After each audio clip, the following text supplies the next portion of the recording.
Assalamualaikum warahmatullahi wabarakatuh. Selamat pagi semuanya. Oke, suara kakak terdengar sampai sana ya. Waalaikumsalam, Kak. Dengar. Nah, untuk yang sesi yang pertama, kita akan belajar matematika. Dan hari ini kita akan bahas soal pelatihan yang kedua. Jadi nanti tolong dikerjain dulu soal pelatihannya. Sekitar ada 10 soal sambil nungguin temennya juga. Di sini baru yang hadir itu ada 5. Ada 4 ya. Ada 4 siswa, jadi sambil nungguin temannya yang lain, boleh dicoba kerjain dulu soal pelatihannya. Nanti untuk soalnya kakak share di kolom chat.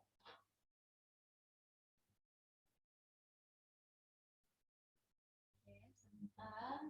Kita share dulu. Oke, sudah di-share ya. Nah, boleh dikerjakan dulu, nanti 10 menit lagi kita bahas.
waktu ngerjainnya sudah habis. Kita bahas dari soal nomor 1.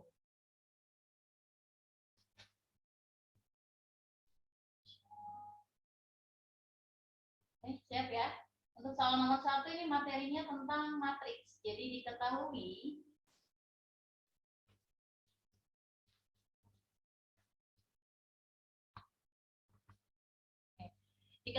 jika A itu isinya adalah 1101 dengan ordonya 2 kali 2, lalu B 21 min 10, dan I adalah matriks identitas. Yang namanya matriks identitas itu yang ordonya adalah persegi. Karena di sini ordonya adalah 2 kali 2, maka identitas yang dimaksud itu adalah yang isinya 1001 gitu ya. Jadi yang namanya matriks identitas itu adalah matriks yang diagonal utamanya selalu angka 1 dan bilangan yang lainnya itu selalu 0. Nah, di sini yang ditanya adalah hasil A ditambah B lalu dikali dengan A inverse ditambah sama B inverse. Nah, apa dulu yang harus kita cari pertama kali? Yaitu A ditambah sama B dulu. Oke, kita cari dulu ya. Untuk poin yang pertama yaitu A ditambah sama B.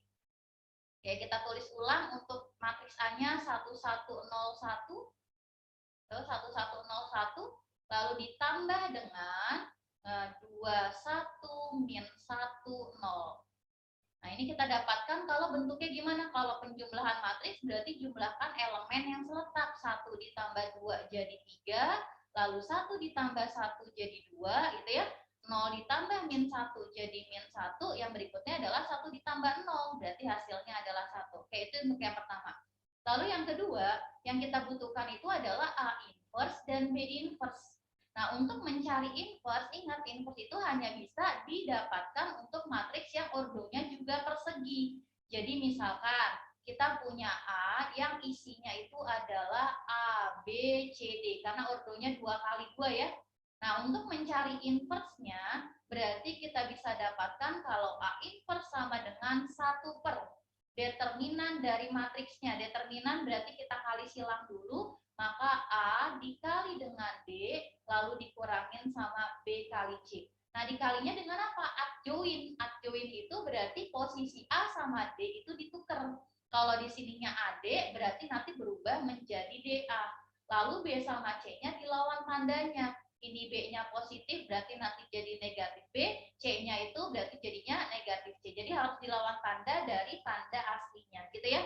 Nah, ini adalah rumus dari inverse. Nah, setelah kita dapatkan rumus dari inverse, terus langkah yang kedua, ya kita cari nih determinan dari masing-masing matriksnya, yaitu matriks A dan matriks B. Oke, yang pertama, kita cari dulu determinan dari matriks A-nya. Berarti poin yang kedua ya. Berarti determinan inverse dari matriks A itu sama dengan 1 per determinannya dikali silang, berarti 1 dikali 1 dikurangin sama 1 kali 0. Nanti dikalinya sama, nah ini kan kebetulan 1 sama 1, berarti kan kalau ditukar nggak berubah tanda ya, nggak berubah bilangan juga, berarti di sini 1 sama 1, sedangkan 1 dan 0-nya itu dilawan tandanya, yang tadinya 1 jadi min 1, 0-nya tetap 0, karena netral. Dan ini sama dengan, ini kalau kita hitung nih ya, ini kalau kita hitung yang bentuknya pecahan adalah 1 per 1, 1 per 1 berarti hasilnya 1, maka nggak berpengaruh sama nilai yang ada di sebelah kanan, berarti 1 min 1, 0 sama 1. Oke, itu adalah inverse dari matriks A. Lanjut yang kedua, itu adalah inverse dari matriks B. Dengan cara yang sama, berarti 1 per determinan. Kali silang, berarti 2 dikali sama 0, dikurangin sama 1 dikali sama min 1. Adjoinnya gimana? Oh, 0 sama 2-nya berarti di sini ditukar 0, 2, lalu di sininya jadi negatif 1 sama 1. Nah, kita hitung dulu tuh pecahan yang sebelah kiri. Berarti karena di sini min ketemu min jadi plus, maka jadi 1 dibagi 1, 1 dikalikan dengan matriks yang sebelah kanan, maka bentuknya tetap 0 min 1, 1, 2. Gitu ya. Oke, lanjut yang berikutnya ditambah. Oke, kita tambahin dulu sebelum kita cari hasil akhirnya. Kita tambahin dulu nih, berarti A inverse ditambah sama B inverse. Berarti sama dengan, nah kita tulis dulu, berarti jadi 1 min 1, 0, 1, gitu. Nanti ditambah sama 0 min 1, 1, 2. Tambahin elemen yang seletak, berarti 1 ditambah 0 berarti jadi 1 gitu ya. Terus min 1 ditambah min 1 jadi min 2, 0 tambah 1 jadi 1, 1 tambah 2 berarti jadi berapa? Jadi 3. Nah, kalau udah, baru langkah yang terakhir. Yang ditanyakan apa? Yang ditanyakan itu adalah A ditambah sama B dikalikan dengan A inverse ditambah sama B inverse, itu hasilnya sama dengan berapa. Dan substitusi poin pertama sama poin kedua. Berarti poin pertamanya itu adalah 32 min 1, 1 gitu ya. Terus dikaliin sama 1 min 2, 1 sama 3. Ingat, kalau yang namanya perkalian matriks itu beda dengan penjumlahan maupun pengurangan. Dia ada cara tersendiri, yaitu baris, ini baris ya untuk yang matriks sebelah kiri, nanti dikali dengan kolom untuk matriks yang sebelah kanan. Maka dari sini kita dapatkan bentuknya gimana? Nah, fokus sama baris pertama dan kolom pertama. Caranya adalah, ini kakak tulis caranya satu-satu ya, berarti 3 dikali dengan 1 ditambah sama 2 kali 1. Oke, sekarang baris pertama kolom kedua, berarti 3 dikali sama min 2. Nah, operasinya penjumlahan, berarti 2 dikali dengan 3. Karena kolomnya udah habis, sekarang kita beralih ke kolom baris yang kedua. Berarti min 1 dikali sama 1 gitu ya. Nanti ditambah sama 1 kali 1. Dan yang terakhir berarti baris kedua kolom kedua. Berarti jadinya min 1 dikali sama min 2. Lalu ditambah sama berapa itu? 1 dikali sama min 1 min 2. Berarti 1 dikali sama 3 ya. Berarti 1 dikali sama 3. Maka hasilnya yuk kita hitung. Berarti 3 ditambah sama 2. Maka hasilnya 5. Ini kan min 6 ditambah sama 6. 0 ya. Min 1 ditambah 1 juga 0. Yang terakhir adalah min ketemu min jadi plus, 2 tambah 3 jadi 5. Nah, ini adalah hasil dari matriksnya. Kalau dilihat dari jawabannya ternyata nggak ada. Jawabannya semua dalam bentuk identitas. Tadi identitas itu isinya adalah 1001. Kalau kita lihat dari jawaban yang kita udah dapatin, oh ternyata di sini adalah kelipatan dari identitas. Karena di sini ada angka 5 dan angka 5, maka angka 5-nya bisa kita keluarkan. Maka sisanya tinggal, nah ini biar jadi 5, jadi 1 ya. Karena 5 kali 1 jadi 5, ini tetap 0, ini 0, yang terakhirnya juga 1. Maka kita dapatkan hasil akhirnya adalah 5 dikali dengan identitas. Maka jawabannya adalah yang D. Untuk soal nomor 1. Gimana? Ada pertanyaan dulu untuk soal nomor 1? Boleh responnya dulu sebelum kita lanjut ke soal nomor 2. Lanjut, Kak. Oke, boleh difoto dulu.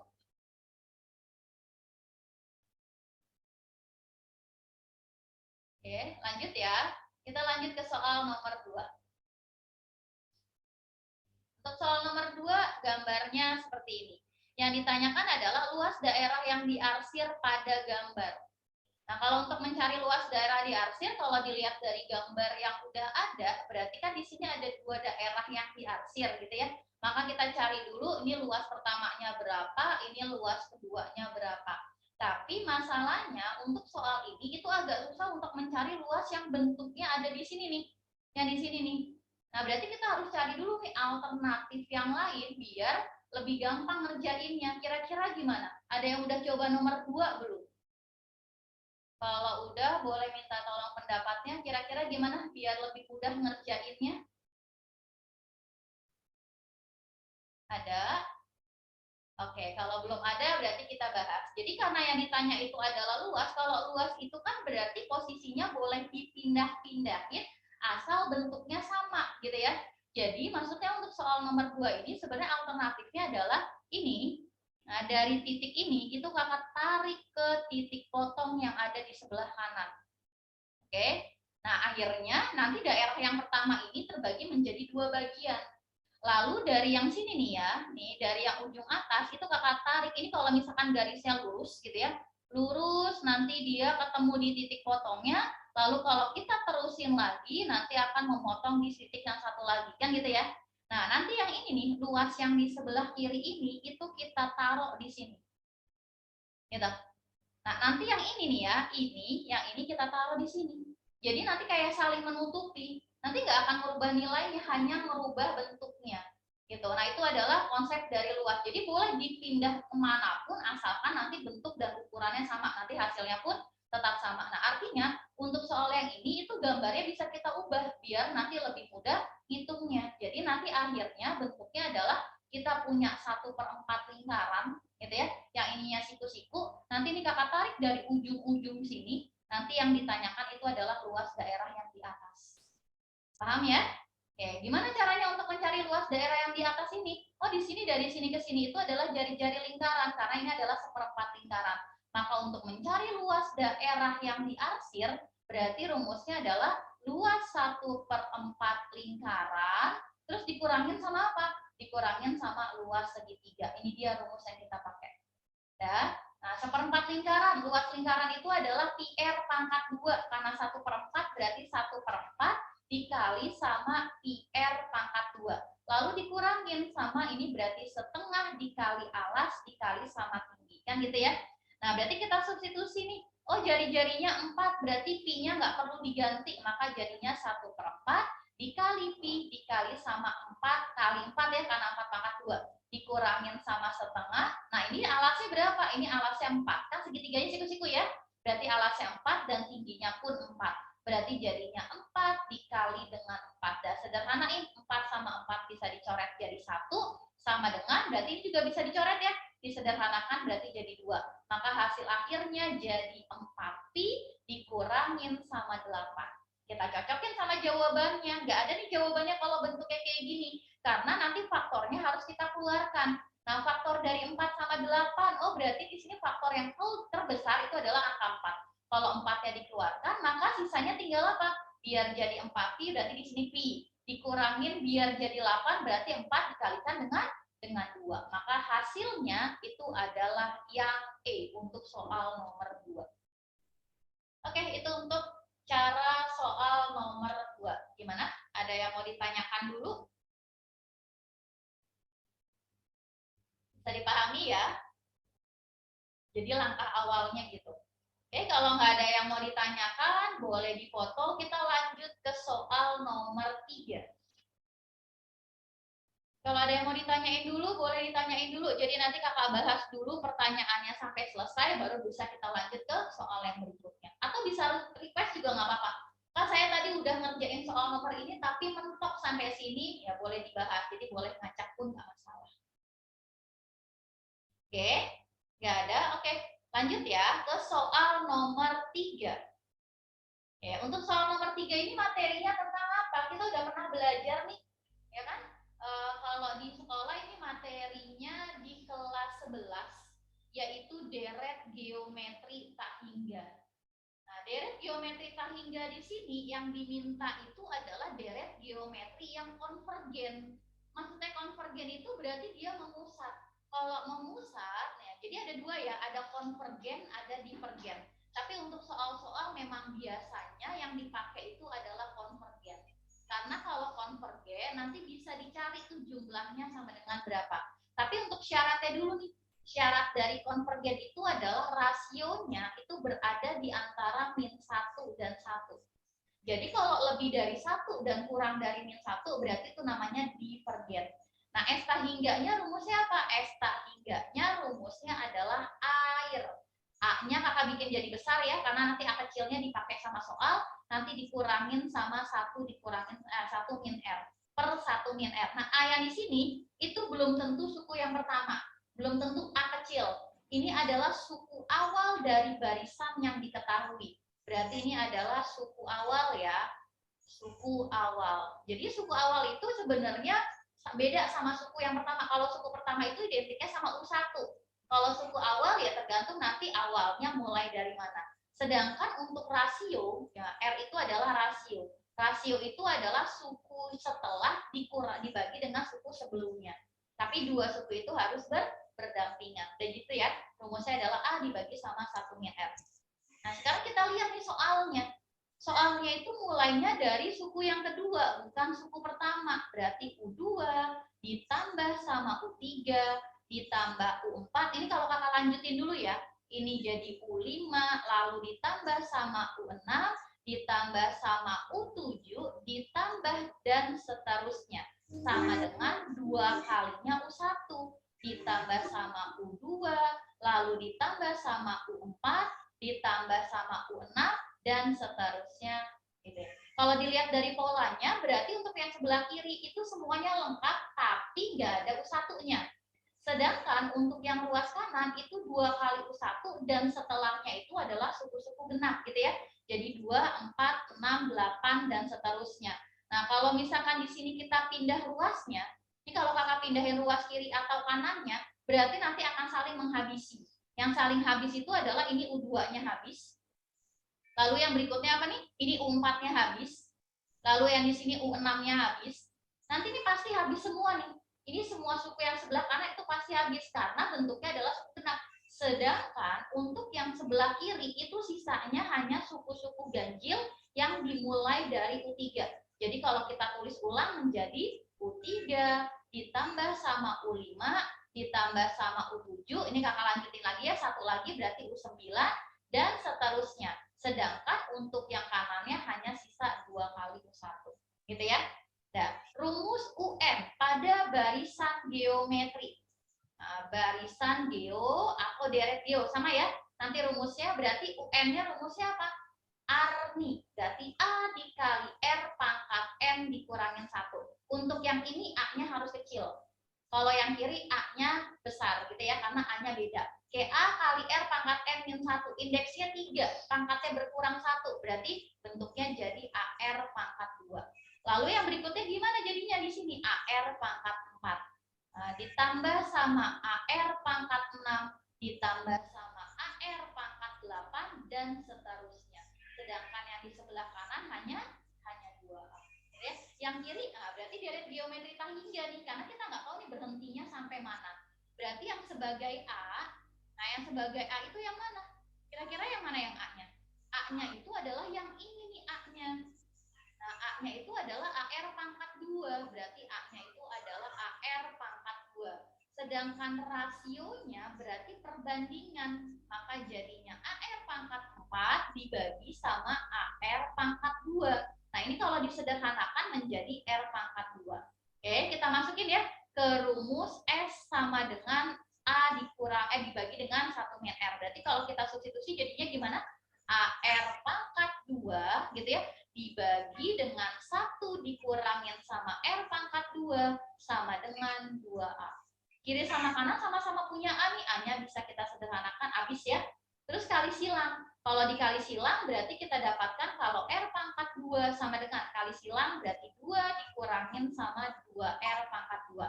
Nah, dari sini R-nya dikumpulin nih. R-nya dikekiriin berarti kan di sini ada 1. Ini kalau pindah ke kiri jadi 2, 1 tambah 2 berarti jadi 3R pangkat 2 sama dengan 2. Maka didapatkan kalau R pangkat 2 sama dengan 2/3. Dapat. Perlu nggak kita dapatin nilai R-nya? Kira-kira perlu nggak? Lihat lagi dari pertanyaannya. Yang ditanyakan itu adalah 1 ditambah sama R pangkat 2. Nah, maka kita nggak perlu nyari R-nya dulu. Nah, berarti langsung substitusi. 1 ditambah sama R pangkat 2. Berarti 1 ditambah sama R pangkat 2-nya adalah 2/3. 1 ditambah 2/3 berarti kan 1 2/3 atau 5/3. Ini untuk jawaban soal nomor 4. Berarti jawabannya mana? Yang D ya. 5/3. Oke, untuk soal nomor 3.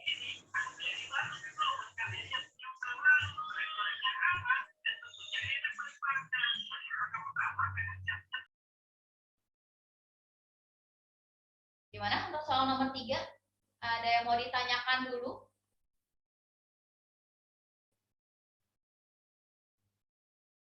Ada pertanyaan untuk soal nomor 3? Cukup, Kak. Oke, lanjut. Terima kasih. Lanjut ke soal nomor 4. Soal nomor 4, membaca diagram batang. Coba bantu untuk soal nomor 4. Ini nggak ada hitungan, sama sekali nggak ada hitungan. Jadi ini membaca diagram batang yang ada di sebelah kiri. Kira-kira untuk soal nomor 4, jawabannya yang mana? Cek dari yang pertama ya. A. Rata-rata persentase kelulusan sekolah B berada di posisi kedua. Benar atau salah?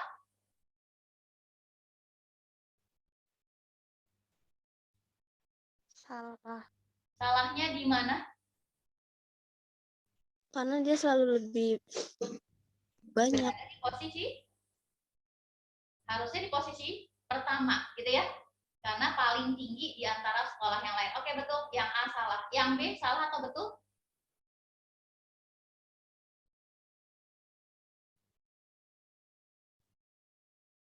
Yang B Salah, Kak. salah. Oke, harusnya salahnya di mana? Di tahun keberapa? 3. Di tahun ketiga. Oke, lanjut yang C. Persentase kelulusan sekolah B selalu lebih baik daripada sekolah C.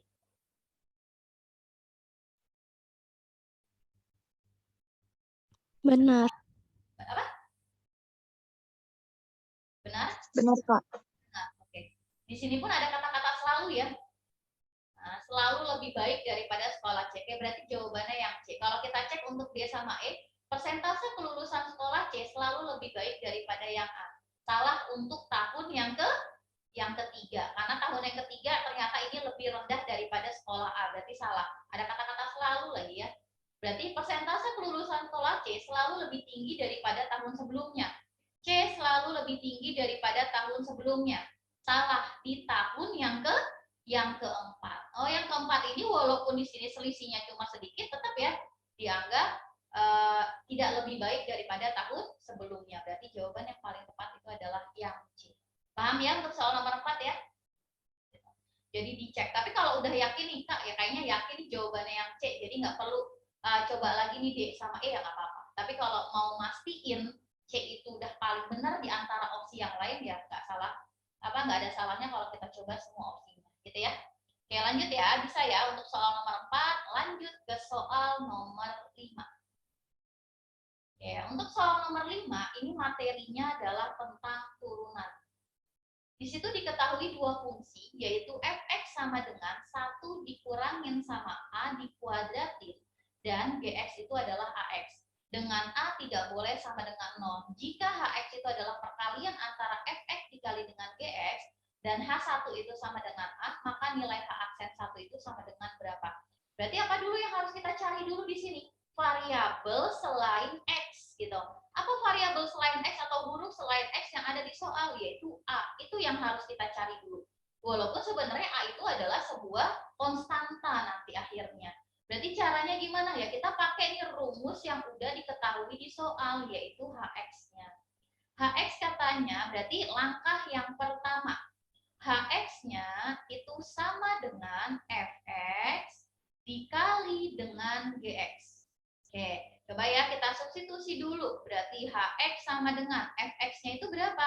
X dikurangin sama A pangkat 2 dikali dengan AX. Nah, karena yang diketahui itu adalah H1, ya boleh kita substitusi. X-nya sama dengan 1. Kalau disubstitusi, maka jadinya H1 sama dengan. Berarti 1 dikurangin sama A pangkat 2 dikali dengan A kali 1. Nah, H1-nya itu adalah A. Berarti A sama dengan. Ini itu bisa kita jabarkan dulu. Berarti bentuknya adalah 1 dikurangin. Ingat tengahnya. Berarti tengahnya itu adalah pangkat dikali depan kali belakang. Berarti jadi 2A. Lalu ditambah dengan A pangkat 2. Nanti hasilnya dikali dengan A. Ini jangan dicoret ya. Karena kalau dicoret itu sebenarnya kita menghilangkan nilai A yang sebenarnya ada. Jadi jangan dicoret, maka A yang ini boleh kita kalikan ke dalam kurung yang di sebelah kiri. Berarti dapat kalau A sama dengan. Berarti A dikurangin sama 2A kuadrat ditambah sama A pangkat 3. Kalau A-nya kita geser ke kanan, nah ini boleh dicoret. Kenapa? Karena bukan perkalian. Karena ini adalah bentuknya pengurangan. Jadi artinya kalau ini pindah ruas ke kiri, nanti kan kita dapatkannya adalah A dikurangin sama A. Berarti 0 sama dengan. 0 sama dengan berapa nih? Kalau kita rapihin, berarti jadinya A pangkat 3 dikurangin sama 2A pangkat 2. Nah, itu adalah persamaan dalam bentuk variabel A. Nah, dari sini bisa kita faktorkan nih buat dapetin nilai apa? Nilai A-nya. Nah, gimana cara faktorinnya? Sama-sama punya A-nya, tapi yang paling rendah itu adalah A pangkat 2. Berarti A pangkat 2 buka kurung. Sisanya tinggal A-nya 1, yang belakangnya sisanya tinggal min 2. 0 yang di sini itu kakak bisa taruh di sebelah kanan. Nah, dari sini itu kita dapatkan kalau A-nya sama dengan 0, karena 2 kali, ya udah tulis 2 kali aja nggak apa-apa ya, A-nya sama dengan 0, sedangkan yang sebelah kanan itu adalah A-nya sama dengan syarat dari soalnya. A-nya tidak boleh sama dengan 0. Ya berarti yang harus kita ambil adalah A-nya sama dengan 2. Dapat ya? Untuk poin yang pertama dapat A-nya sama dengan 4. A-nya sama dengan 2. Berarti kalau udah, baru ke poin yang kedua. Poin yang kedua itu yang ditanyakan adalah hak aksen dari 1. Berarti karena yang ditanyain itu adalah hak aksen dari 1, berarti ini A yang udah kita dapetin, coba kita masukin ke bentuk yang di sini. Berarti langkah yang kedua, yaitu Hx sama dengan, berarti buka kurung X dikurangin sama 2 kuadrat, lalu dikali dengan 2X. Nah, sebenarnya kita kan punya rumus yang ukalifi, tapi kayaknya kalau bentuk kayak gini itu lebih enak dijabarin, terus kita turunin manual aja ya. Berarti ini kalau kita jabarin jadinya gimana? X kuadrat dikurangin sama 4X, lalu ditambah sama 4, gitu ya, lalu dikali sama 2X. Maka hasilnya jadi gimana nih? Hx sama dengan, kaliin 2X-nya, berarti jadi 2X pangkat 3, terus dikurangin sama 8X kuadrat, baru ditambah sama 8X. Nah, ini kan lebih enak nih. Ngaliinnya nuruninnya dibandingkan kita nurunin pakai U dikali sama V. Oke, itu langkah yang kedua. Kita dapatkan kalau Hx-nya bentuknya seperti ini. Lalu yang berikutnya, langkah yang ketiga. Langkah yang ketiga baru kita turunin. Bentuk yang kedua, berarti kalau turuninnya maka hak aksen dari X ya. Hak aksen dari X dulu, berarti jadinya ini adalah 6X pangkat 2. Ingat ya, turunan pangkatnya dikali dengan koefisien yang di sampingnya, berarti pangkatnya berkurang 1. Lalu dikurangin sama berapa? 16X, lalu ditambah sama 8. Ini dia turunannya. Langkah yang terakhir baru dimasukin X-nya sama dengan 1. Maka jadinya 6 dikali 1 kuadrat dikurangin 16 kali 1 ditambah sama 8. Oke, maka didapatkan kalau hak aksen 1 sama dengan 6 min 16 ditambah 8. Jawabannya jadi berapa nih? 6 min 16 jadi min 10, min 10 tambah 8, maka hasil akhirnya adalah min 2. Maka jawabannya adalah yang C ya. Oke, itu untuk soal nomor 5.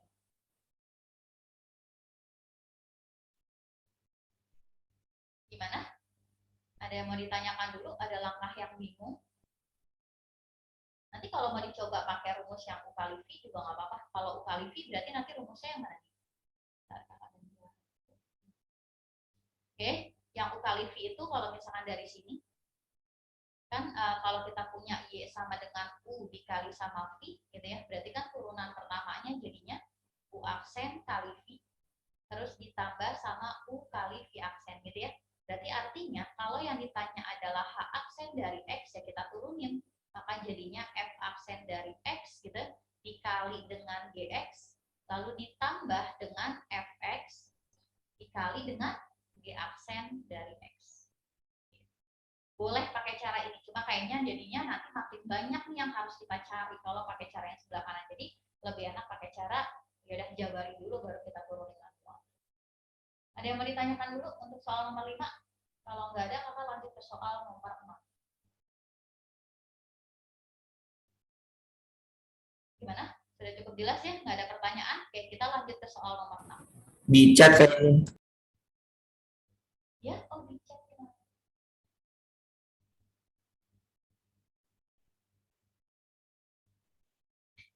Oke, ini boleh difoto dulu, foto dulu. Nah, karena roomnya mau ditutup dulu, ini boleh difoto. Kita itu dulu ya, close dulu ya. Dan nanti masuk ke room lagi.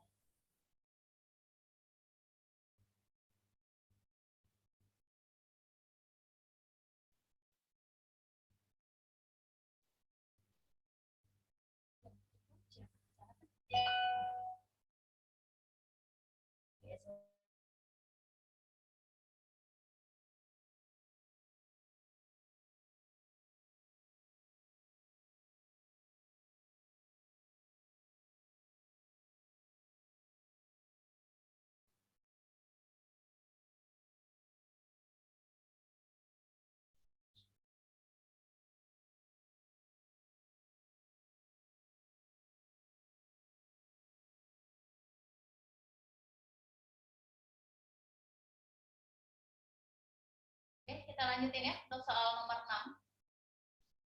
Hasil dari integral 0 sampai dengan pi pi per 4, berarti pi per 4-nya bisa kita ubah dulu aja jadi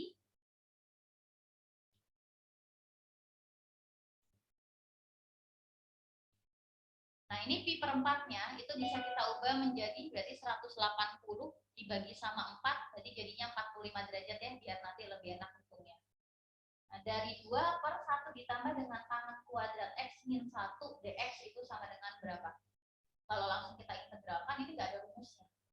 Tapi gimana caranya? Berarti kita pakai nih sifatnya rumus-rumus yang sebelumnya udah kita pelajari. Banyak ya, lumayan banyak rumus trigonometri. Nah, kira-kira arah rumus untuk soal yang nomor 6 itu kira-kira kemana nih? Di sini bentuknya ada kuadrat. Berarti salah satu rumus yang di trigonometri yang bentuknya adalah kuadrat adalah rumus identitas trigonometri. Ada berapa rumus identitas? Ada yang ingat? Identitas trigonometri rumusnya ada 3, gitu ya. Identitas trigonometri.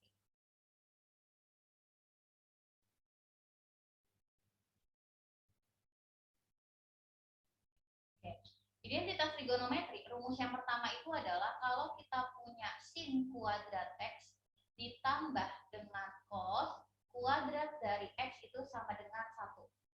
Lalu yang kedua itu adalah kalau sama-sama semua dibagi dengan cos, maka nanti kita akan punya rumus tangan kuadrat X ditambah 1. Itu rumusnya adalah secant kuadrat dari X. Lalu rumus yang ketiga gimana? Oh, tangan kuadrat X kalau ditambah dengan 1, maka ini hasilnya adalah kosekant kuadrat dari X. Saya ini rumus identitas. Nah, kalau dilihat dari soalnya, berarti arahnya ke rumus yang kedua. Karena kan kalau 1 ditambah sama tangan kuadrat, itu kan sama aja kayak tangan kuadrat ditambah dengan 1. Berarti bentuk soalnya kita ubah dulu ya, jadi 0 sampai dengan 45 derajat. Itu nanti 2 per apa? 2 per secant. Berarti 2 per secant kuadrat X min 1 dx. Dan secant itu kebalikan dari cos. Berarti jadinya integral dari 0 sampai 45. Ini kan 1 per secant ya. 1 per secant itu berarti bisa kita ubah menjadi 2 cos kuadrat dari X min 1 dx. Nah, lagi, rumus apa lagi nih yang bisa kita pakai? Bentuk apa? 2 cos kuadrat X min 1. Ini adalah salah satu rumus dari sudut rangkap trigonometri kosinus, yaitu rumusnya adalah cos dari 2x dx. Gitu ya. Jadi rumusnya kepake nih. Jadi nanti hafalin lagi rumus-rumus yang sebelumnya dipelajari buat ngerjain soal-soal tentang trigonometri. Karena trigonometri itu sama kayak aljabar, jadi dia bisa masuk ke hampir semua materi yang ada di matematika, gitu ya. Jadi ya harus hafal. Lanjut yang berikutnya integral. Integral trigonometri. Berarti kalau cos integralnya jadi apa? Jadi sin. Kalau sin turunannya jadi cos. Jadi agak kebalik ya. Berarti cos itu integralnya adalah sin. Karena di sini ada koefisiennya 2, maka harus muncul 1 per 2. Kalau koefisiennya 3, ya berarti 1 per 3, gitu ya. Berarti dikali dengan apa? Dikali dengan sin. Sin dari 2x. Nah, jangan pakai C karena ada batasnya, yaitu dari 0 sampai dengan 45 derajat. Nah, substitusi. Batas atasnya dulu kita masukin, berarti ini kan jadinya setengah. Ini 45, kalau kita substitusikan nilai X yang ada di sini, berarti jadinya sin 90 ya. Berarti di sini jadinya sin 90, lalu kita kurangin sama setengah, yang di sininya jadi sin 0. Nah, berarti sama dengan sin 90 berapa? Sudut istimewa kuadrat pertama, berarti sin 90 hasilnya 1. Kalau sin 0, berarti hasilnya itu adalah 0. Maka hasil akhirnya jadi setengah. Kalau misalkan nggak hafal tentang yang trigonometri itu, bisa pakai bantuan grafik. Nah, kalau grafik berarti ini, kalau sin grafik dari sin, berarti di sini adalah 0, puncak pertamanya itu adalah 90, ini puncak pertamanya. Lalu ini titik potong yang keduanya itu adalah 180, ini puncak yang keduanya itu adalah 270, nanti yang terakhir itu adalah 360. Nah, kalau dilihat dari gambar, oh berarti di sini puncaknya nih. Puncak dari sin itu adalah 1. Puncak bawahnya itu berapa? Puncak bawahnya itu adalah negatif 1. Jadi gitu ya. Tapi memang harus hafal nih kalau kuadran 1. Kecuali kalau kuadran yang lainnya ya nggak perlu dihafal karena pakai ada rumus sistem kuadran atau sudut relasi. Oke, itu untuk penjelasan soal nomor 6, berarti jawabannya adalah setengah, yaitu yang B untuk soal nomor.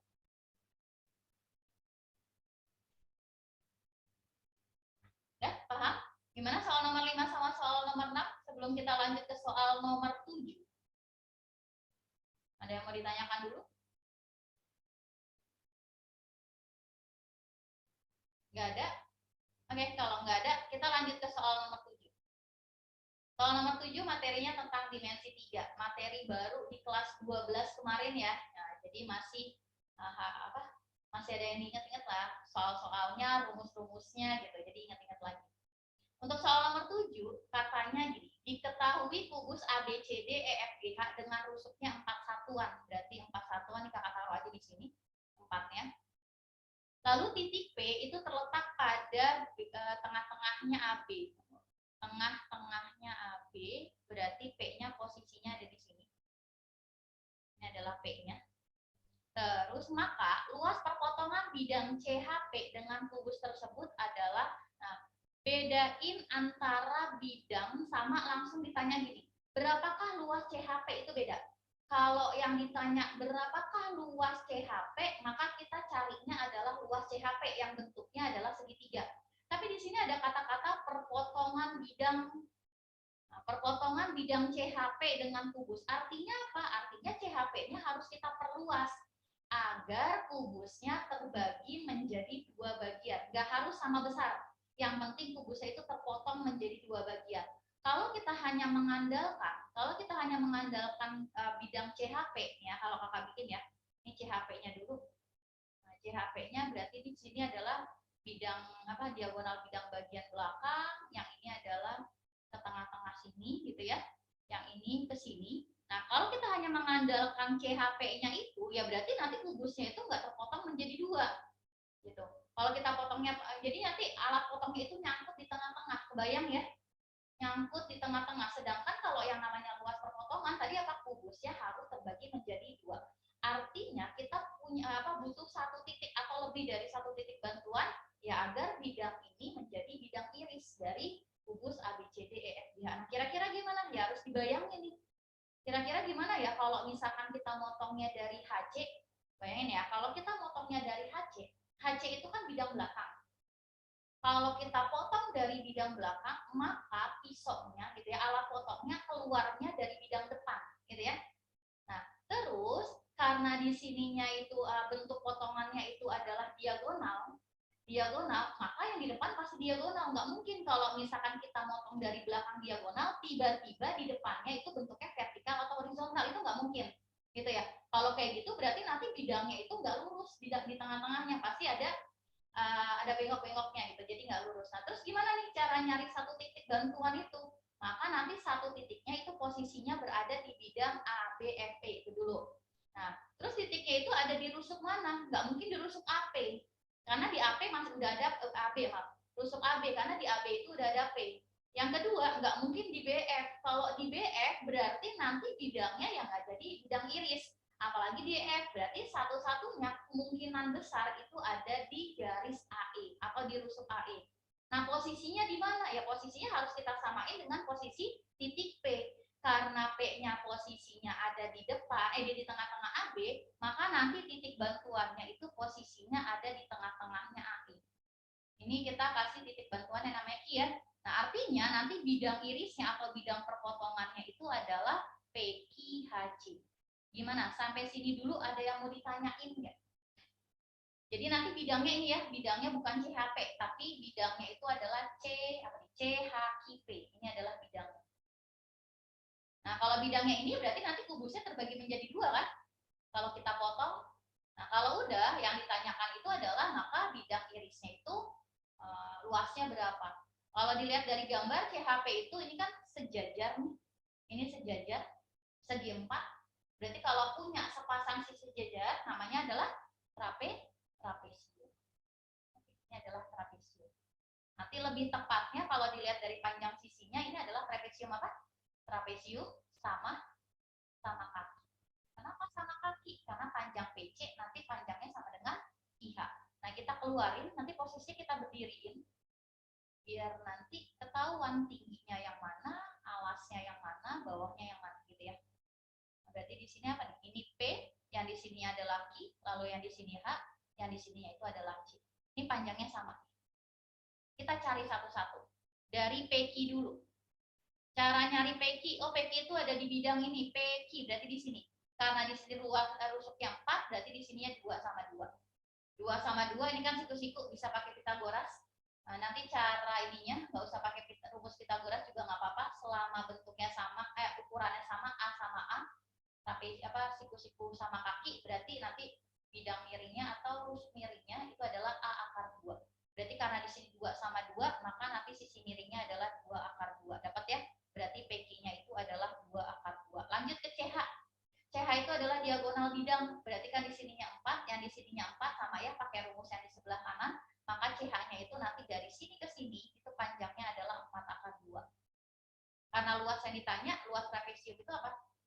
Jumlah sisi sejajar kali tinggi bagi 2. Sisi sejajar udah ada, maka yang kita butuhkan adalah tingginya.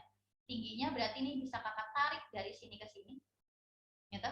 Ini juga ditarik juga dari sini ke sini. Karena di sini panjangnya sama, ini kan harus tegak lurus dengan sisi alas ya. Nah, ini kan panjangnya pasti sama nih atas sama bawah, berarti dari sini ke sini itu panjangnya adalah 2 akar 2. Karena kebetulan trapesiumnya sama kaki, ya berarti panjang yang ini sama panjang yang ini juga otomatis sama. Udah kepake 2 akar 2, sisa 2 akar 2, berarti masing-masing adalah akar 2 sama akar 2. Oke, dapat ya? Untuk sisi bawahnya. Sekarang kita cari tingginya. Oh, PC-nya belum ada nih. Berarti kita cari dulu PC-nya pakai ini, siku-siku yang ada di bawah. Nanti siku-sikunya itu ada di B. Berarti untuk mencari PC ya pakai Pitagoras karena rusuknya beda. Ini 4, yang di sininya 2. Berarti jadinya gimana? 4 kuadrat ditambah sama 2 kuadrat. Berarti 4 kuadrat ditambah sama 2 kuadrat, 16 tambah 4, 20. 20 itu berarti 2 akar 5. Dapat ya, di sini 2 akar 5. Lalu yang di sininya itu adalah 2 akar 5. Oke, kita cari tinggi, ambil aja di sini. Berarti kalau untuk mencari tinggi ya pakai Pitagoras, akar dari sisi miring kuadrat berarti 2 akar 5 dikuadratin dikurangin sama akar 2 yang dikuadratin. Nah, ini kalau kita hitung. Nah, ini kalau kita hitung jadinya gimana? Ini jadi 20. 20 dikurangin sama 18. Berarti 20 kurang 8, 20 kurang 18, maaf, 20 kurang 2. Kan akar 2 kuadrat ya, 20 kurang 2 berarti akar dari 18. 18 itu 9 kali 2. Berarti 9 akarnya 3, akar 2-nya tetap akar 2. Dapat ya? Lanjut ke langkah yang terakhir, luas trapesium PQ HC. Berarti jumlah sisi sejajar, berarti 2 akar 2 ditambah 4 akar 2 gitu. Dikali tinggi dulu, tingginya tadi berapa? 3 akar 2, hasilnya dibagi dengan 2. Dah, kita hitung 2 tambah 4 jadi 6. 6 akar 2 dikali sama 3 akar 2, nanti hasilnya dibagi sama 2. Nah, akar 2 kali akar 2 kan 2 ya, berarti ini kakak bisa tulis jadi 18 kali 2, nanti hasilnya dibagi 2. 2-nya habis, maka jawaban terakhir adalah 18.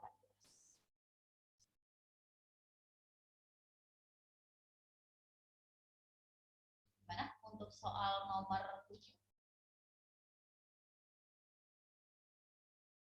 Ada yang mau ditanyakan dulu tentang luas perpotongan? Atau nanti ini bisa jadi nanti ya, nama lainnya itu tadi apa? Kalau bidang perpotongan bidang, nanti nama lainnya itu adalah bidang iris ya. Bidang iris. Pokoknya kalau ada kata-kata bidang, oh berarti itu harus diperluas. Karena kalau bidang bisa diperluas, kalau garis bisa diperpanjang. Kecuali ruas garis, kalau ruas garis itu terbatas, kalau garis itu tidak terbatas. Kalau ruas garis itu ya udah berarti misalkan ruas garis PQ, yaitu namanya ruas garis. Karena kalau garis itu nggak bisa dihitung panjangnya, kalau ruas garis bisa dihitung panjangnya.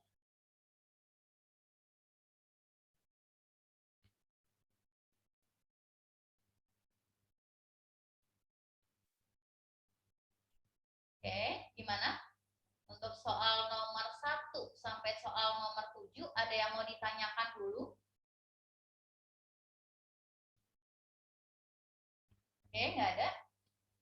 Oke, mungkin untuk hari ini kita bahasnya 7 soal dulu. Nanti untuk 3 soalnya boleh dicoba, tapi kakak kasih kuncinya dulu ya. untuk soal nomor 8, 9, 10, jadi nanti bisa dicoba disesuaikan dengan kunci jawabannya. Oke, untuk soal nomor 8 nanti jawabannya itu adalah yang D. Alfa sama dengan beta ditambah sama 270. Gitu ya. Nanti untuk soal nomor 9, nah soal nomor 9 ini kakak kasih clue cara ngerjainnya ya. Nanti gini. Pertama, ini O-nya itu kita tarik ke F. Gitu. Nah, ini gini. Nanti dari O itu kita tarik ke E. Nah, nanti di sini ada dua segitiga siku-siku yang kongruen. Segitiga siku-siku yang kongruen. Nanti dari D itu kita tarik ke sini. Ini pun ada dua siku-siku yang kongruen yang di sebelah kiri. Ingat artinya kongruen itu berarti punya panjang sisi yang bersesuaian itu sama panjang dan sudut yang bersesuaian juga sama besar. Kalau di sini 6 berarti di sini 3, yang di sininya 3. Nah, artinya kalau kongruen kalau di sini 3 ya otomatis di sini 3. Kalau di sininya 5 berarti DF-nya juga 5, gitu ya. Karena yang ditanya itu adalah luas OBE, berarti luas OBE itu terdiri dari dua segitiga. Jadi nanti luas OBEF itu berarti luas OBE pakainya ini ditambah sama luas OFE. Nanti sama nih, atau 2 kalinya luas OBE juga nggak apa-apa. Nanti di sini berapa kan? Yang belum kita tahu adalah panjang BE sama panjang FE. Berarti ini kita anggap sebagai X, ini kita anggap sebagai X. Karena panjang dari sini ke sini itu adalah 5, berarti artinya yang ini itu adalah 5 dikurangin sama X kan gitu. Nanti yang kita pakai adalah segitiga yang atas nih. Segitiga yang atas, segitiga siku-siku yang atas adalah DCE. Nah, kakak keluarin dulu nih DCE-nya. DCE itu nanti bentuknya gini. Ini adalah DCE, ini D, ini C, ini E. Ini panjangnya 6 ya. Yang di sini panjangnya adalah 5 min X, yang di sini panjangnya adalah 5 plus X. Dan nanti bisa pakai Pitagoras. Dapetin nilai X-nya sama dengan berapa. Kalau udah masukin lagi ke soal sini, kalau udah baru kita cari luas dari segi 4 ya, OBEF. Yaitu untuk soal nomor 9. Nanti boleh dicoba ya. Oke, lanjut ke soal yang jawabannya nanti adalah yang B untuk soal nomor 9. Lanjut ke soal nomor 10. Nah, untuk soal nomor 10 nanti itu pakai pola. Nanti hasilnya itu adalah min sepertiga. Untuk soal nomor 10. Oke, udah ya. Untuk pembahasan hari ini berarti tadi kita sampai soal nomor 7, nanti 3 soalnya boleh dicoba. Oke, karena waktunya juga sudah habis, maka kakak tutup untuk sesi yang pertama. Terima kasih untuk perhatiannya. Assalamualaikum warahmatullahi wabarakatuh. Waalaikumsalam warahmatullahi wabarakatuh. Terima kasih.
Oke.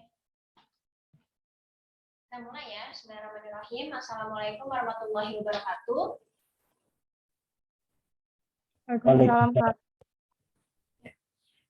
Selamat pagi menjelang siang semuanya. Hari ini pelajaran keduanya BIP ya. BIP itu nanti kita bakal bahas tentang seputar informasi-informasi tentang SNM, SBM, dan Mandiri ya.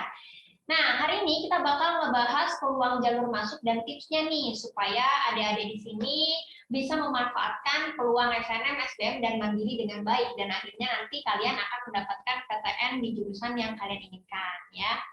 Nah, oke, kita bahas yang peluang jalur masuk dulu ya. Ini bisa kalian catat, bisa kalian foto ya, karena insya Allah ini bermanfaat ya. Nah ini ya, jadi ini, oh ya, BTW ini yang tahun lalu ya, ini yang tahun lalu, nanti yang tahun ini kalian bisa cari di website masing-masing, karena ada beberapa website yang udah diperbarui, dan ada beberapa website yang belum diperbarui.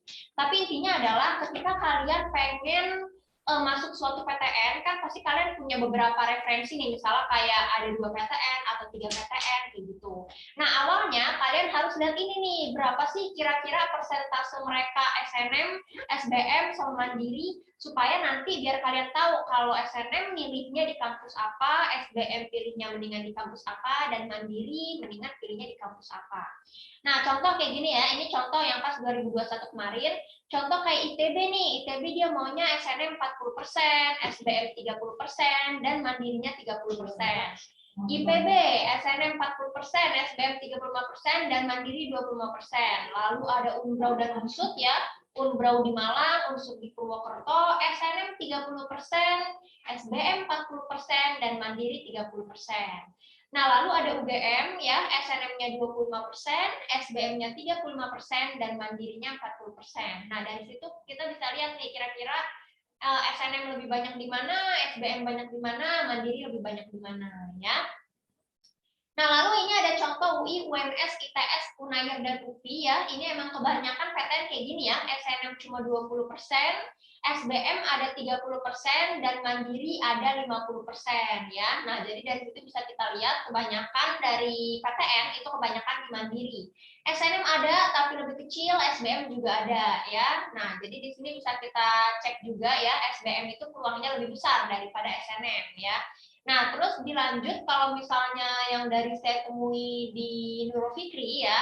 Nah, jadi orang-orang itu emang lebih banyak diterimanya di SBM, dan di SNM itu ada yang kayaknya dia udah memenuhi syarat tapi nggak diterima, alias SNM itu jalur yang paling gaib di antara SBM dan Mandiri kayak gitu. Jadi mulai dari sekarang saya nanti bakal ngebagiin tips buat SNM, tapi ingat ketika kalian udah daftar SNM udah langsung lupain yang namanya SNM, langsung bener-bener berjuang SBM ya. Karena yang namanya rezeki kita nggak tahu ya, kira-kira kalian maksudnya gimana nih, SNM, SBM, dan Mandiri gitu ya. Jangan sampai kalian terlena sama yang namanya SNM, mau nungguin pengumuman dulu baru belajar SBM. Nah itu tuh kadang-kadang bikin kalian kesempatan belajarnya jadi sedikit, sehingga nanti akhirnya SNM, nauzubillah min dzalik, SNM nggak masuk, SBM juga kurang persiapan ya. Nah jadi ciri-ciri itu ciri-ciri orang yang masuk PTN adalah habis daftar SNM dia fokus SBM kayak gitu ya, jadi udah nggak mikirin SNM lagi, nggak terlalu berharap ya supaya nanti nggak galau.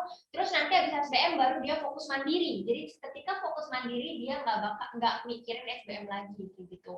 Nah jadi ketika polanya kayak gitu, insya Allah kalian bakal mendapatkan PTN yang kalian inginkan dimanapun ya, bisa di SNM, SBM, atau mandiri ya. Nah, oke. Nah, ini waktu itu karena ini seminarnya di UI, jadi contohnya UI ya. Nah, jadi di beberapa kampus itu ada program, di semua kampus ya, ada program reguler dan ada program paralelnya, kayak gitu. Nah, kalian juga bisa pilih tuh, kalian maunya yang mana, reguler atau paralel. Kalau secara biaya, paralel itu lebih mahal daripada reguler, tapi biasanya yang berpeluangnya lebih masuk, lebih banyak itu adalah yang paralel daripada reguler, kayak gitu ya. Nah, ini kita ambil contoh UI aja ya. Nah, ini UI, misalnya UI nih, regulernya kayak gini, yang kayak tadi. Nah, paralelnya ini ada beda-beda. Jadi nanti di setiap kampus kalian lihat regulernya itu jalur masuknya apa aja nih, SNM-nya ada apa aja, SBM-nya ada apa aja, mandirinya SNM-nya ada apa aja, mandirinya ada apa aja gitu. Nah, paralel juga gitu, karena biasanya di paralel ada beberapa kampus yang kerjasama ke sekolah. Kayak misalnya UI nih kerjasama ke sekolah PPKB. Jadi kalau SNM itu kan kita jalurnya lewat LTMPT nih. Nah kalau misalnya dari UI itu ada yang namanya PPKB, UI-nya sendiri nih kerjasama sama sekolah. Nanti kalian bisa tanyain ke guru BK-nya, kira-kira sekolah di SMA 73 itu di mana aja ya, apa namanya kerjasamanya. Terus ada yang kerjasama sama IPB mungkin. Nah itu buat jalur yang SNM kayak gitu. Nah terus ada juga mandiri, beberapa kampus punya nama-nama mandiri masing-masing kayak misalnya UI, SIMAK UI, UGM, UGM gitu ya. Nah, jadi itu yang harus kalian pahami supaya kita tuh nggak berharap di SNM sama SBM doang kayak gitu. Kita juga berharap yang mandiri atau SNM jalur khusus seperti itu. Atau bahkan sekarang ada kan ada ya SNM untuk jalur yang politeknik kayak gitu ya. SBM jalur politeknik juga. Jadi lumayan banyak nih supaya kalian bisa menyebar jaring sebanyak-banyaknya sehingga peluang masuk PTN semakin banyak ya. Nah lalu juga ada yang namanya kelas internasional. Kalian juga lihat nih buat kalian yang castis bahasa Inggris ya, kalian bisa nih pilih PTN di suatu PTN kalian masuk di jalur internasional. Itu juga lumayan banyak nih. Contoh misalnya kayak UI nih. Nah UI disimaknya aja 60%. Ini talent scouting tuh berarti SNM ya. SNM di UI yang internasional 40%. Biasanya internasional tuh nanti kalian dapat dua ya ijazahnya ya, dari luar negeri dan dari dalam negeri kayak gitu. Kuliahnya juga 2 tahun di dalam negeri, 2 tahun lagi di luar negeri kayak gitu ya. Setahu saya UI, UGM itu ada ya, nanti kalian bisa cek masing-masing. Nah, lalu di beberapa universitas itu juga menyediakan jalur vokasi alias jalur diploma. Nah, jalur diploma ini kalian bisa pilih juga nih. Apa sih Kak jalur diploma itu? Jalur diploma atau vokasi itu tuh mirip-mirip kayak SMK. Kalian tahu kan ya bedanya SMK sama SMA? Kalau SMK itu dia lebih banyak prakteknya ya daripada teorinya. Kalau SMA dia lebih banyak teorinya daripada prakteknya. Nah, jadi vokasi juga sama kayak gitu. Vokasi atau diploma itu dia lebih banyak prakteknya. Sedangkan S1 ya, S1 seperti yang banyak di PTN-PTN itu kebanyakan teorinya. S1 ada prakteknya juga, cuma lebih banyak teorinya. Di vokasi banyak ada teorinya juga, tapi lebih banyak prakteknya gitu. Jadi buat kalian yang kira-kira pas SMA mikir kayaknya gue males baca misalnya gitu, lebih suka praktek, nah itu mungkin vokasi merupakan pilihan terbaik untuk kalian kayak gitu. Jadi di vokasi misal kayak kalian masuk nih terus D3 gitu ya, nah terus nanti pas lulus kalian kerja, terus nanti sambung lagi tuh, sambung kalian cari S1-nya. Jadi pas nyambung S1 itu udah nggak 4 tahun, jadi D3 misalnya 3 tahun, nyambung S1 bisa 1,5 tahun, bisa 2 tahun kayak gitu. Itu bisa kalian lakukan sambil kerja kayak gitu ya. Nah itu jadi ada beberapa jalur, jadi ketika kalian memilih PTN, kalian harus tahu kira-kira PTN ini maunya jalurnya apa. Kayak gitu ya, misalnya kayak di UNJ ada nih program-program D3-nya, ya. Terus apa namanya di kampus-kampus lain juga ada, ya. Nah jadi itu yang harus kalian perhatikan supaya kalian bisa masuk PTN. Nah, oke, ini juga saya mau ngasih tips gimana caranya kalian pilih jurusan supaya kalian diterima di PTN. Nah, jadi ini tips dari Ketua LTMPT pada tahun 2019. 2019 itu kalau LTMPT booming gitu ya. Nah, jadi kata Ketua LTMPT bilang, pilihlah sesuai dengan mata pelajaran yang kalian kuasai, kayak gitu. Nah, jadi kalian kan tahu nih, apa aja nih pelajaran-pelajaran yang kalian kuasai, yang biasanya kalian suka belajar, atau bagus di nilai tryout. Nah, itu harus nyambung sama jurusan yang kalian pilih. Contoh misal kalian suka fisika MTK, berarti kalian cari yang teknik kayak gitu. Terus misalnya kalian suka biologi kimia, kalian cari di rumpun kesehatan. Karena itu nyambung tuh. Ketua LTMPT waktu itu bilang contohnya misalnya untuk IPA tuh biologi, misal dia daftar jurusan biologi, nanti benar-benar dilihat biologinya kayak gitu ya. Jadi kalian harus unggul di bidang yang kalian di mata pelajaran yang kalian suka kayak gitu. Jadi nanti jurusannya harus mirip-mirip nih kayak gitu ya. Nah, tapi ada tapinya nih. Namun jangan abaikan yang kamu benci. Jadi kita nggak boleh nih mengabaikan pelajaran-pelajaran yang kita benci. Pasti kan kita ada membenci suatu pelajaran nih. Kayak ada orang yang nggak suka kimia, ada yang benci MTK, ada yang ngelihat fisika kayaknya mau muntah, misalnya kayak gitu, pusing dan lain sebagainya. Nah, kita pasti ada hal-hal yang kayak gitu karena yang namanya orang kan kecerdasannya beda-beda. Tapi ingat, itu nggak boleh diabaikan, alias itu harus tetap dipelajari juga, walaupun kalian pelajarinya yang gampang-gampang aja atau maksimal sampai soal-soal yang sedang-sedang aja, kayak gitu ya. Kenapa demikian? Karena saya punya contoh kasus. Jadi waktu itu di Nurul Fikri saya punya ada 2 murid yang nilainya sama persis ya. Saya lupa nilainya berapa, tapi sekitar 660 sampai 670-an lah. Nah, saya lupa, kita anggap aja 670 ya. Dua-duanya ini sama-sama 670, sama-sama memilih jurusan yang sama persis, saya lupa teknik apa gitu ya, dan sama-sama di Unpad.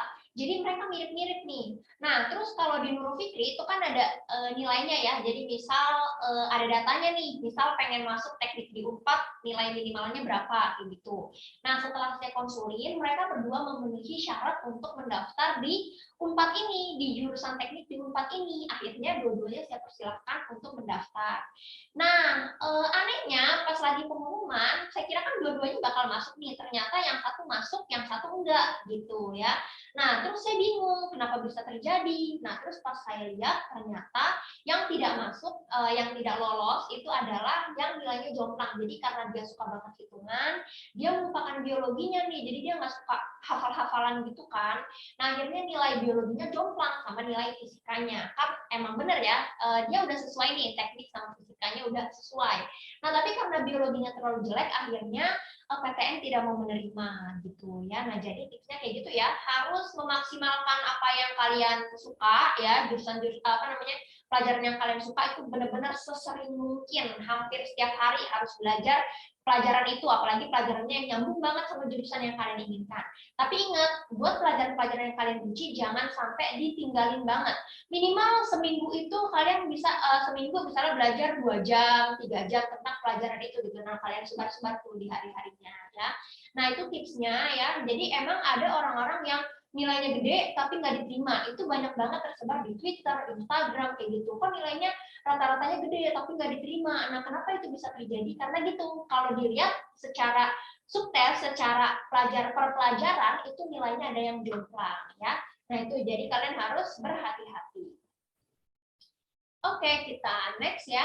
Nah, bagaimana cara mengetahui pelajaran favorit? Nah, kan tadi gitu ya, kita harus tahu pelajaran yang kita favoritin, baru tentukan dengan jurusannya. Gimana cara tahu pelajaran favorit? Caranya ada 2 ya. Yang pertama adalah tahu nilai tryout ya. Nilai tryoutnya kan kalian harus melakukan banyak tryout. Jadi di semester 2 kalian benar-benar harus banyak tryout, baik tryout di misalnya di Nurul Fikri, misalnya sekolah ngadain tryout atau univ-univ ngadain tryout di Instagram kan juga banyak ya. Di GI ada yang gratis, ada yang bayar. Itu tuh kalian bisa melakukan banyak tryout supaya apa? Dan jangan nyontek ya, jangan nanya, jangan ngasal gitu, supaya apa? Supaya kalian tahu dari berbagai tryout, misal kalian udah melakukan puluhan tryout, dari puluhan tryout kira-kira nilai gue bagus yang mana ya? Pelajaran apa ya? Nah, itu kalian sambungin sama jurusan yang kalian inginkan. Nah, yang kedua, kalian bisa tahu pelajaran favorit ketika kalian nggak sadar waktu saat belajar. Jadi gunanya belajar untuk memaksimalkan SBM juga, kayak gitu, dan kalian supaya kenal nih diri kalian. Diri kalian kira-kira sukanya pelajaran apa. Jadi nggak boleh nih ada yang kamu sukanya pelajaran apa? Semuanya sama aja. Kamu sukanya pelajaran apa? Semuanya sama-sama nggak bisa. Nah, itu nggak boleh kayak gitu. Karena yang namanya orang kecerdasannya masing-masing berbeda.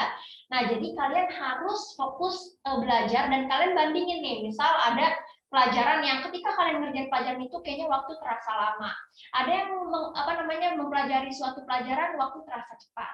Nah, ketika ada yang kalian mempelajari suatu pelajaran terus waktu terasa cepat gitu ya, kayak lah, kok waktu kayaknya cepet banget kayak gitu. Nah, berarti kalian suka sama pelajaran itu, alias nggak sadar waktu gitu. Tapi ketika misalnya belajar, misalnya saya nih contoh dulu nggak suka MTK, terus pas belajar MTK lah, kok kayaknya udah 10 jam gitu, padahal baru 2 jam misalnya gitu ya. Nah, itu beda lagi. Nah, jadi itu gimana caranya supaya mengetahui pelajaran favorit kalian ya.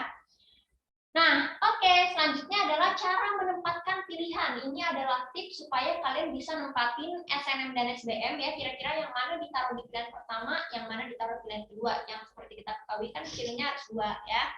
Yang pertama adalah pilihan pertama harus yang paling kalian suka ya. Nah, terus pilihan kedua adalah yang peluangnya lebih besar daripada pilihan pertama kalian. Nah, terus ini juga nih ada cara tahu jurusan terfavorit ya. Nanti kita bakal bahas lagi yang tadi, yang gimana cara menempatkan. Tapi ini dulu harus diketahui juga bagaimana cara tahu jurusan terfavorit. Kayaknya kita harus pilih apa aja. Ada dua cara. Yang pertama adalah yang mata kuliahnya paling kalian suka. Jadi ketika ada kalian menggalaui suatu beberapa jurusan, misal kalian galau 3 jurusan. Nah, 3 jurusan itu harus kalian ketahui nih. Kira-kira kalau ngambil yang A, mata kuliahnya apa aja, B, C juga mata kuliahnya apa aja.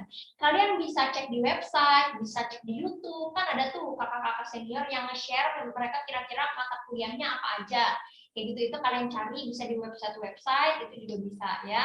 Nah, kalian cari kira-kira dari misalnya kalian galauin 2 deh ya, misalnya kalian galauin antara teknik industri atau teknik elektro misalnya gitu. Nah, di teknik industri belajarnya apa aja, teknik elektro belajarnya apa aja.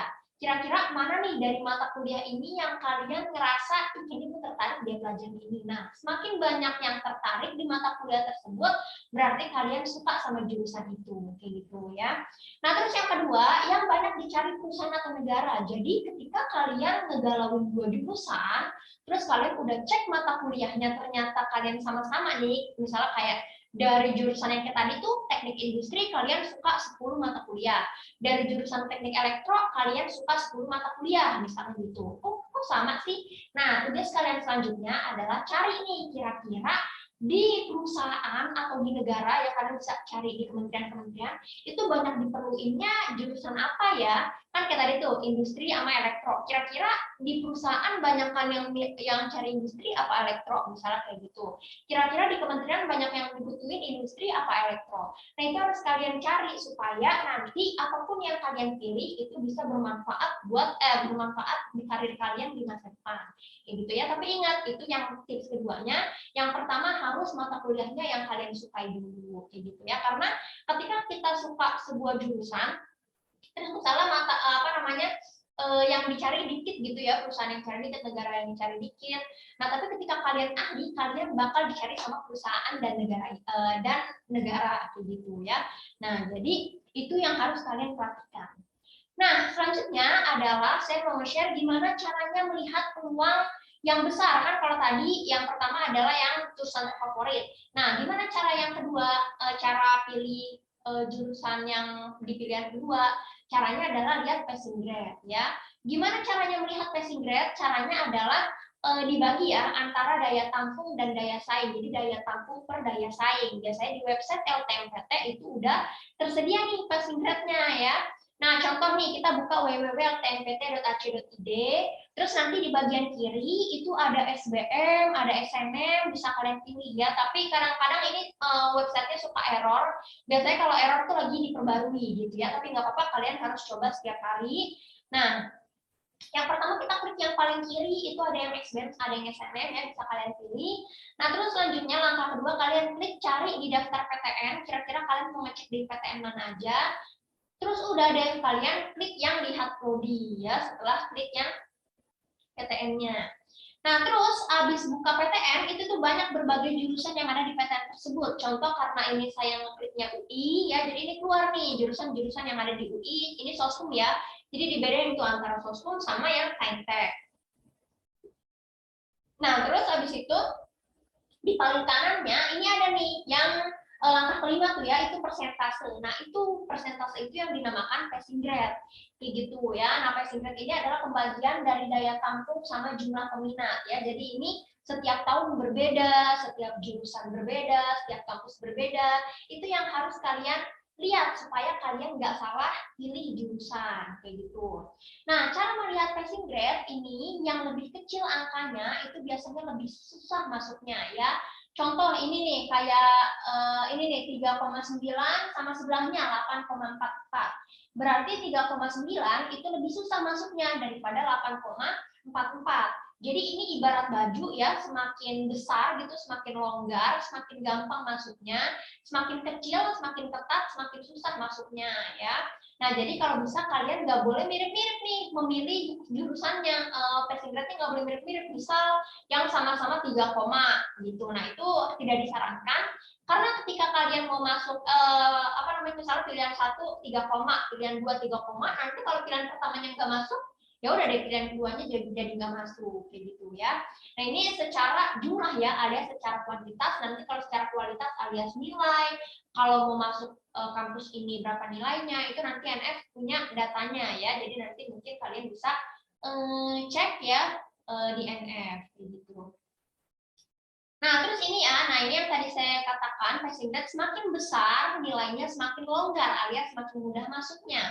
Semakin kecil, semakin ketat, alias semakin susah masuknya. Nah, ini contohnya ya, ini contoh penempatan pilihan ya, karena ini di UI yang sosum ya, ini saya kasih contoh aja. Contohnya seperti ini, misal ada yang milih mau perekonomian yang Islam ya, entah bisnis, entah ekonomi, dia misalnya milih 2, bisnis Islam dan ekonomi Islam. Nah, dia harus ngecek dulu nih di website LTMPT kira-kira berapa passing grade-nya.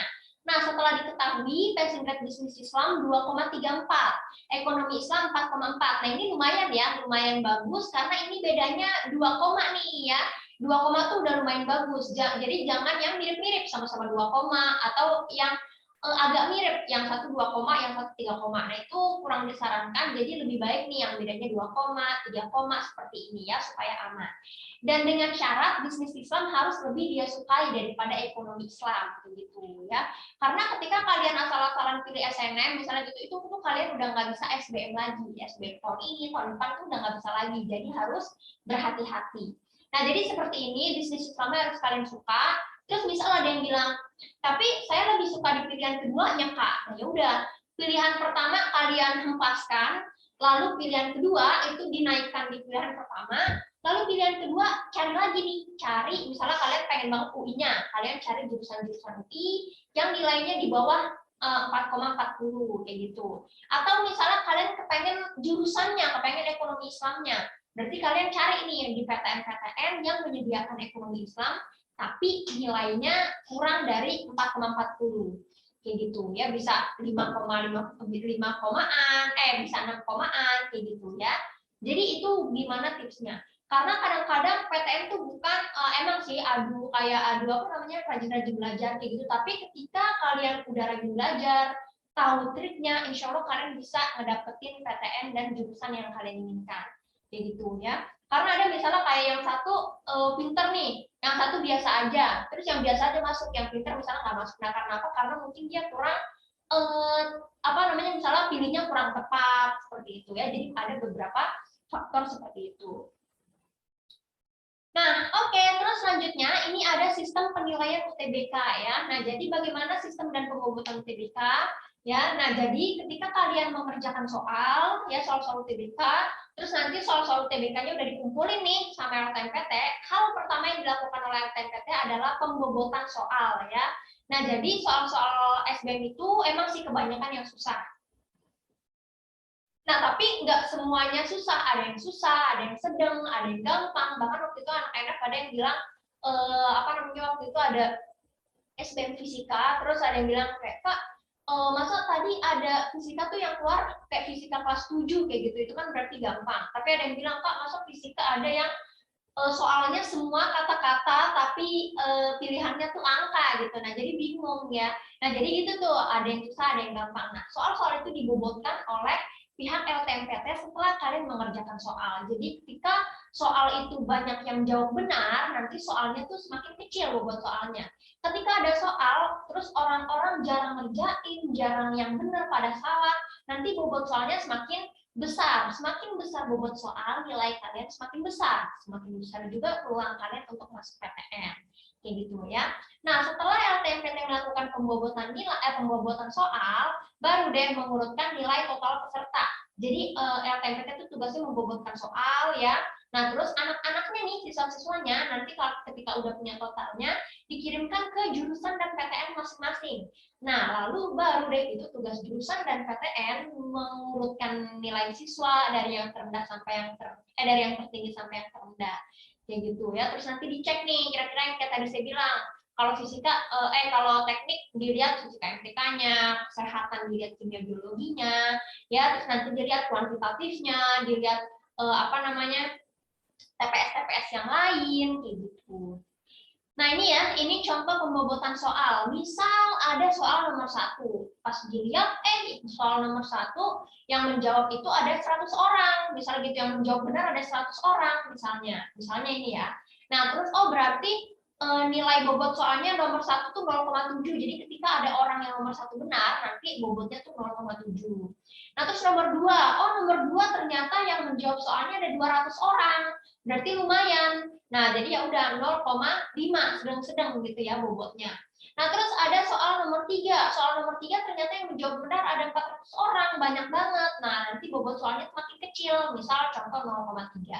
Nah jadi ketika kalian misalnya sekarang udah bisa ngerjain hal-hal yang gampang, nah itu kalian jangan di zona nyaman itu terus kayak gitu ya. Jadi kalian harus ngembangin, abis yang gampang nanti cari soal-soal yang sedang, cari soal-soal yang susah. Walaupun soal-soal yang susah itu bikin pusing, nggak apa-apa, belajar aja, tanya temennya, tanya gurunya, kayak gitu ya. Itu manfaatkan supaya nilai bobot kalian itu semakin besar kayak gitu ya. Nah jadi nggak ada nilai minus ya, adanya adalah ini nih, antara sekitar kalau benar 0,1 sampai 1 nilainya ya. Nah itu juga harus diperhatikan. Nah, terus selanjutnya adalah tadi tugas LTMPT, terus selanjutnya tugas kampus. Tugas kampus itu mengurutkan dari yang terbesar sampai yang terkecil hingga terisi semua jumlah bangku, kayak gitu ya. Jadi yang mengalahkan kalian adalah orang-orang yang lebih rajin belajar.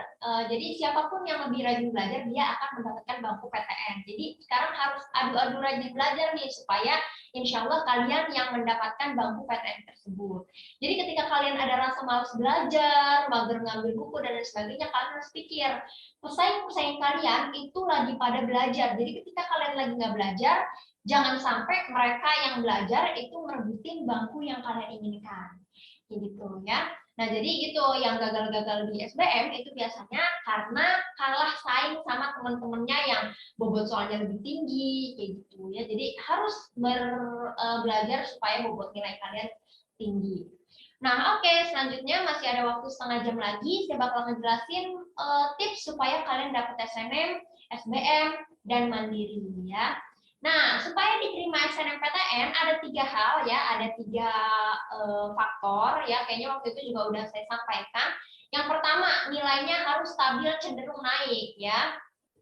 Nah, jadi nilainya itu yang kayak misalnya dari semester 1 sampai semester 5 itu stabil, bahkan kalau cenderung naik itu lebih bagus kayak gitu. Bahkan ada juga contoh kasus DNF nilainya udah stabil cenderung naik nih, tapi kok nggak diterima Kak. Nah, itu kenapa terjadi? Karena ya tadi, pesaing-pesaing tadi, misal dia tiap semester udah naik 0,5, misalnya udah naik 0,5. Ya misalnya naik 1 deh, misalnya yang tadinya rata-ratanya 85, naik 86, naik 87, kan itu udah lumayan naik tuh. Nah, tapi kenapa nggak diterima? Nah, berarti pesaing-pesaingnya lebih naik daripada dia, kayak gitu ya, naik 0,1 tadi ya, 8,5 ke 8,6 gitu. Berarti pesaing-pesaingnya lebih dari 0,1 naiknya, kayak gitu. Nah, terus ada juga contoh kasus yang dia itu turun sebenarnya, turun 0,1 misalnya, yang tadinya 8,7 jadi 8,6 segala macam, kenapa bisa masuk? Nah, mungkin pesaing-pesaingnya itu nilainya lebih turun. Nah, jadi masalah nilai ini kita usahakan stabil cenderung naik kayak gitu ya. Nah, tapi ingat, kalau misalnya nilai ya gitu ya, kadang-kadang kalau SNM kalau pesaingnya lebih tinggi nilainya, yang sama-sama daftar di jurusan PTN kita inginkan, kadang-kadang kita bisa nggak lolos kayak gitu. Kan makanya gaib ya. Jadi kita nggak tahu nih, masa iya kita harus tahu nilai semua orang di Indonesia, kan bingung juga. Nah, terus yang nomor 2, cari yang ada alumni di SMA kalian. Jadi kalian harus punya data kira-kira tahun kemarin dan tahun kemarinnya lagi, senior-senior kalian di SMA 73 itu pada masuk mana. Kayak gitu ya, kalian cari yang ada SNM-nya ya, senior-senior yang SNM-nya. Kayak gitu ya. Jadi ketika ada senior yang di jurusan dan PTN yang kalian inginkan sama persis, insya Allah peluangnya itu semakin besar. Nah, tapi ketika misalnya seniornya itu cuma ada sama fakultasnya nih, fakultas senior yang sama, di kampus yang sama, itu juga sebenarnya masih ada peluangnya, cuma lebih kecil daripada yang jurusannya sama. Contoh misal kalian pengen masuk fisika di UNJ gitu, dari UNJ, tapi senior kalian kimia UNJ misalnya gitu. Nah, itu masih ada peluangnya, cuma lebih kecil. Nah, ketika kalian mau masuk fisika UNJ dan ada senior yang fisika UNJ, wah udah deh, peluang kalian semakin besar ya. Nah, tapi ada contoh di NFI juga yang udah kayak gitu, tapi ada yang nggak diterima juga.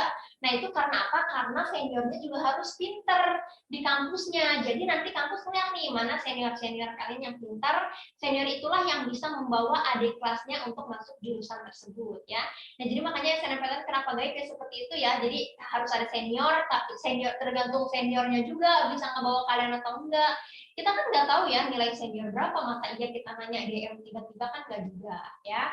Tapi kalau kalian punya DM-nya ya, punya Instagram-nya misalnya, punya kontak WhatsApp-nya, itu nggak apa-apa, tanya aja, asalkan dia nggak tersinggung ya ditanya-tanya nilai ya.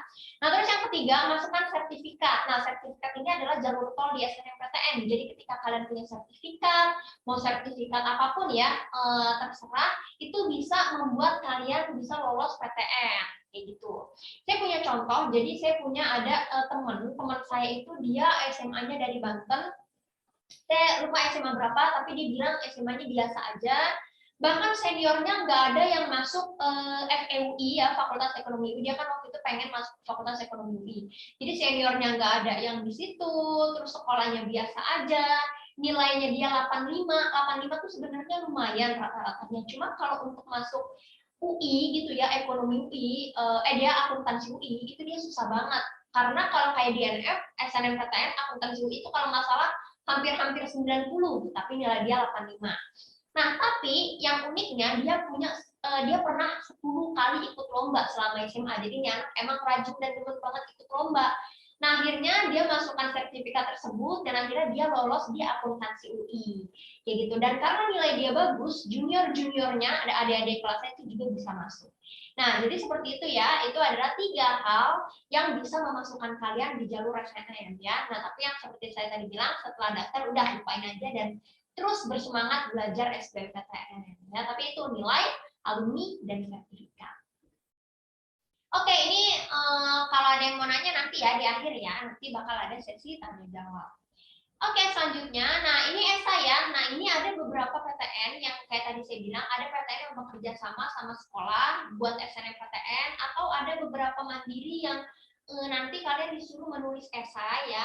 Nah, jadi ini saya memberikan tips untuk kalau kalian disuruh nulis esai sama PTN. Esai itu kayak dia minta esainya tuh apa sih motivasi kalian memilih jurusan di PTN-nya, kayak gitu. Nah, ketika kalian disuruh menulis esai, ini 4 hal yang harus kalian tulis. Yang pertama adalah alasan unik kalian memilih jurusan tersebut berdasarkan website fakultas. Contoh, karena saya psikologi, jadi saya bilang nih, misal kayak misalnya saya pengen masuk psikologi UI misalnya, saya harus cek nih website fakultas psikologi UI. Terus misalkan di situ ada tulisan, misalnya psikologi UI adalah psikologi terbaik di Indonesia. Nah, saya tulis di esai, saya tertarik karena psikologi UI merupakan psikologi terbaik di Indonesia. Dan harus ada yang nomor 2 juga, alasan unik sesuai mata kuliah. Kayak tadi saya misalnya mau psikologi UI, saya cari di psikologi UI, di websitenya, kira-kira mata kuliahnya apa aja nih yang bikin saya tertarik. Misal ada psikologi kepribadian gitu. Terus saya tulis nih, saya menyukai mata kuliah kepribadian karena bla bla bla bla. Misalnya suka kepribadian orang, pengen meneliti kepribadian orang, dan lain sebagainya. Lalu yang ketiga, alasan unik sesuai pengalaman. Karena kayak saya tadi maunya kan psikologi UI. Nah, terus saya bilang, karena selama ini saya sangat amat tertarik melihat latar belakang perilaku seseorang. Ketika orang berperilaku, alasannya apa, efeknya apa, misal kayak gitu. Jadi keseharian kalian tuh apa yang membuat kalian pengen di jurusan di PTN tersebut. Lalu ada yang nomor 4, alasan unik sesuai cita-cita. Nanti ditulis, misal kayak tadi saya psikologi UI, saya tulis karena cita-cita saya itu ingin mendirikan startup kesehatan mental, misalnya apa, bla bla bla gitu. Jadi 4 poin penting ini nantinya akan membuat esai kalian lebih bagus daripada pesaing-pesaing kalian yang lain. Gitu ya.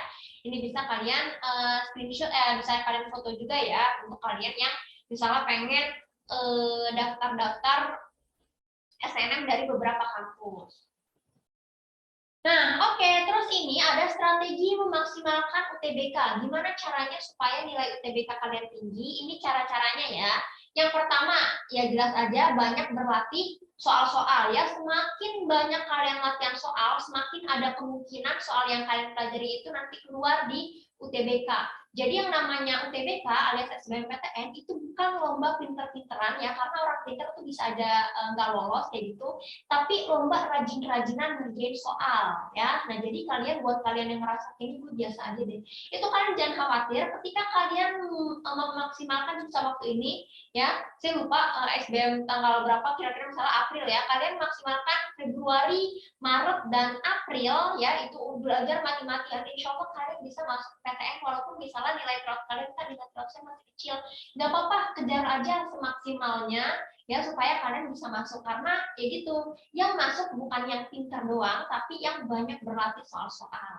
Karena di atas gitu ya, ada yang kayaknya biasa aja terus tiba-tiba masuk UI, ada yang kayaknya pintar tapi misalnya kayak nggak lolos di SBM, nanti di Mandiri lolosnya kayak gitu. Jadi macam-macam nih jenis-jenis orangnya ya.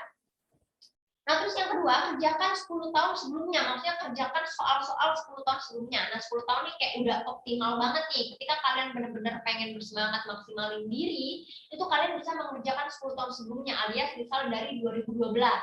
Kayak gitu. Karena kan soal beda-beda tuh, soal tiap tahun beda-beda. Tapi siapa tahu nanti diputer-puter nih sama panitia ya. Jadi konsepnya diputer-puter kayak gitu, cuma diganti angka. Kan kita nggak tahu ya. Jadi pelajari banyak contoh-contoh soal SBM dari tahun-tahun sebelumnya.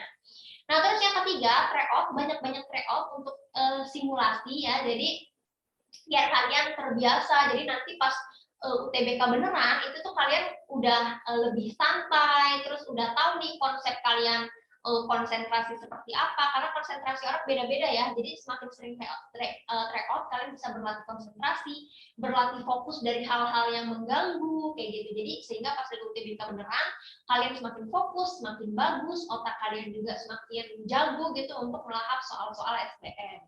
Nah, terus yang keempat, alokasikan subtes. Nah, jadi nanti mungkin saya bakal bahas gimana caranya kalian mendesain waktu ya, supaya waktunya itu bisa kalian alokasi dengan baik. Nah, terus yang terakhir, jangan panik informasi. Jadi di semester 2 biasanya banyak banget informasi-informasi yang bertebaran di mana-mana, entah hoax, entah enggak, itu kita nggak tahu. Tapi yang jelas, gimana caranya supaya nggak panik informasi? Caranya adalah kalian harus yakin yang informasi yang paling tepat, yang paling benar itu adalah informasi yang ada di Instagram officialnya LTMPT, website officialnya LTMPT, dan berita-berita resmi kayak misalnya berita di Detik ya, pokoknya kayak portal-portal berita yang resmi. Jadi jangan percaya sama misalnya Instagram tapi yang nge-share misalnya akun yang biasa aja tanpa sumber dari LTMPT, nah itu jangan. Jadi harus benar-benar tahu dari pusatnya. Karena ketika kalian kemakan hoax gitu ya, misalnya kayak ada informasi tapi salah, itu tuh kalian panik sendiri sehingga akhirnya jadi nggak mau belajar, udah keburu panik informasi duluan, itu yang memperkecil nilai kalian ya. Nah, jadi itu tuh ketika kalian melakukan 5 ini, insya Allah kalian bakal berhasil di PTN. Nah, terus ini adalah strategi berlatih soal. Jadi yang namanya berlatih soal itu ada cara-caranya juga nih, supaya kalian nggak asal latihan soal terus, nanti lupa misalnya kayak gitu ya. Nah, caranya adalah pelajari option yang salah tiap berlatih soal. Jadi kan kalian punya banyak latihan-latihan soal nih. Nah, itu jangan langsung ditinggalin, tapi kalian juga harus melihat option-option yang salah. Yang kalian perhatikan bukan option yang benar aja, tapi setiap option yang salah juga kalian perhatikan setiap lagi latihan soal ya. Nah, ini contohnya ya. Nah, ini contoh, misalnya ini contoh hafalan ya, kayak misalnya kalian biologi kayak gitu. Misal, nah ini contohnya karena waktu itu ini seminar buat anak IPS, jadi ini contoh aja, ini sejarah ya. Misal perang XX terjadi saat ABCD misalnya. Nah, misalnya yang benar B nih. Nah, ya udah, jadi pas yang benar B, yang B kita catat, oh yang B ternyata perangnya XX.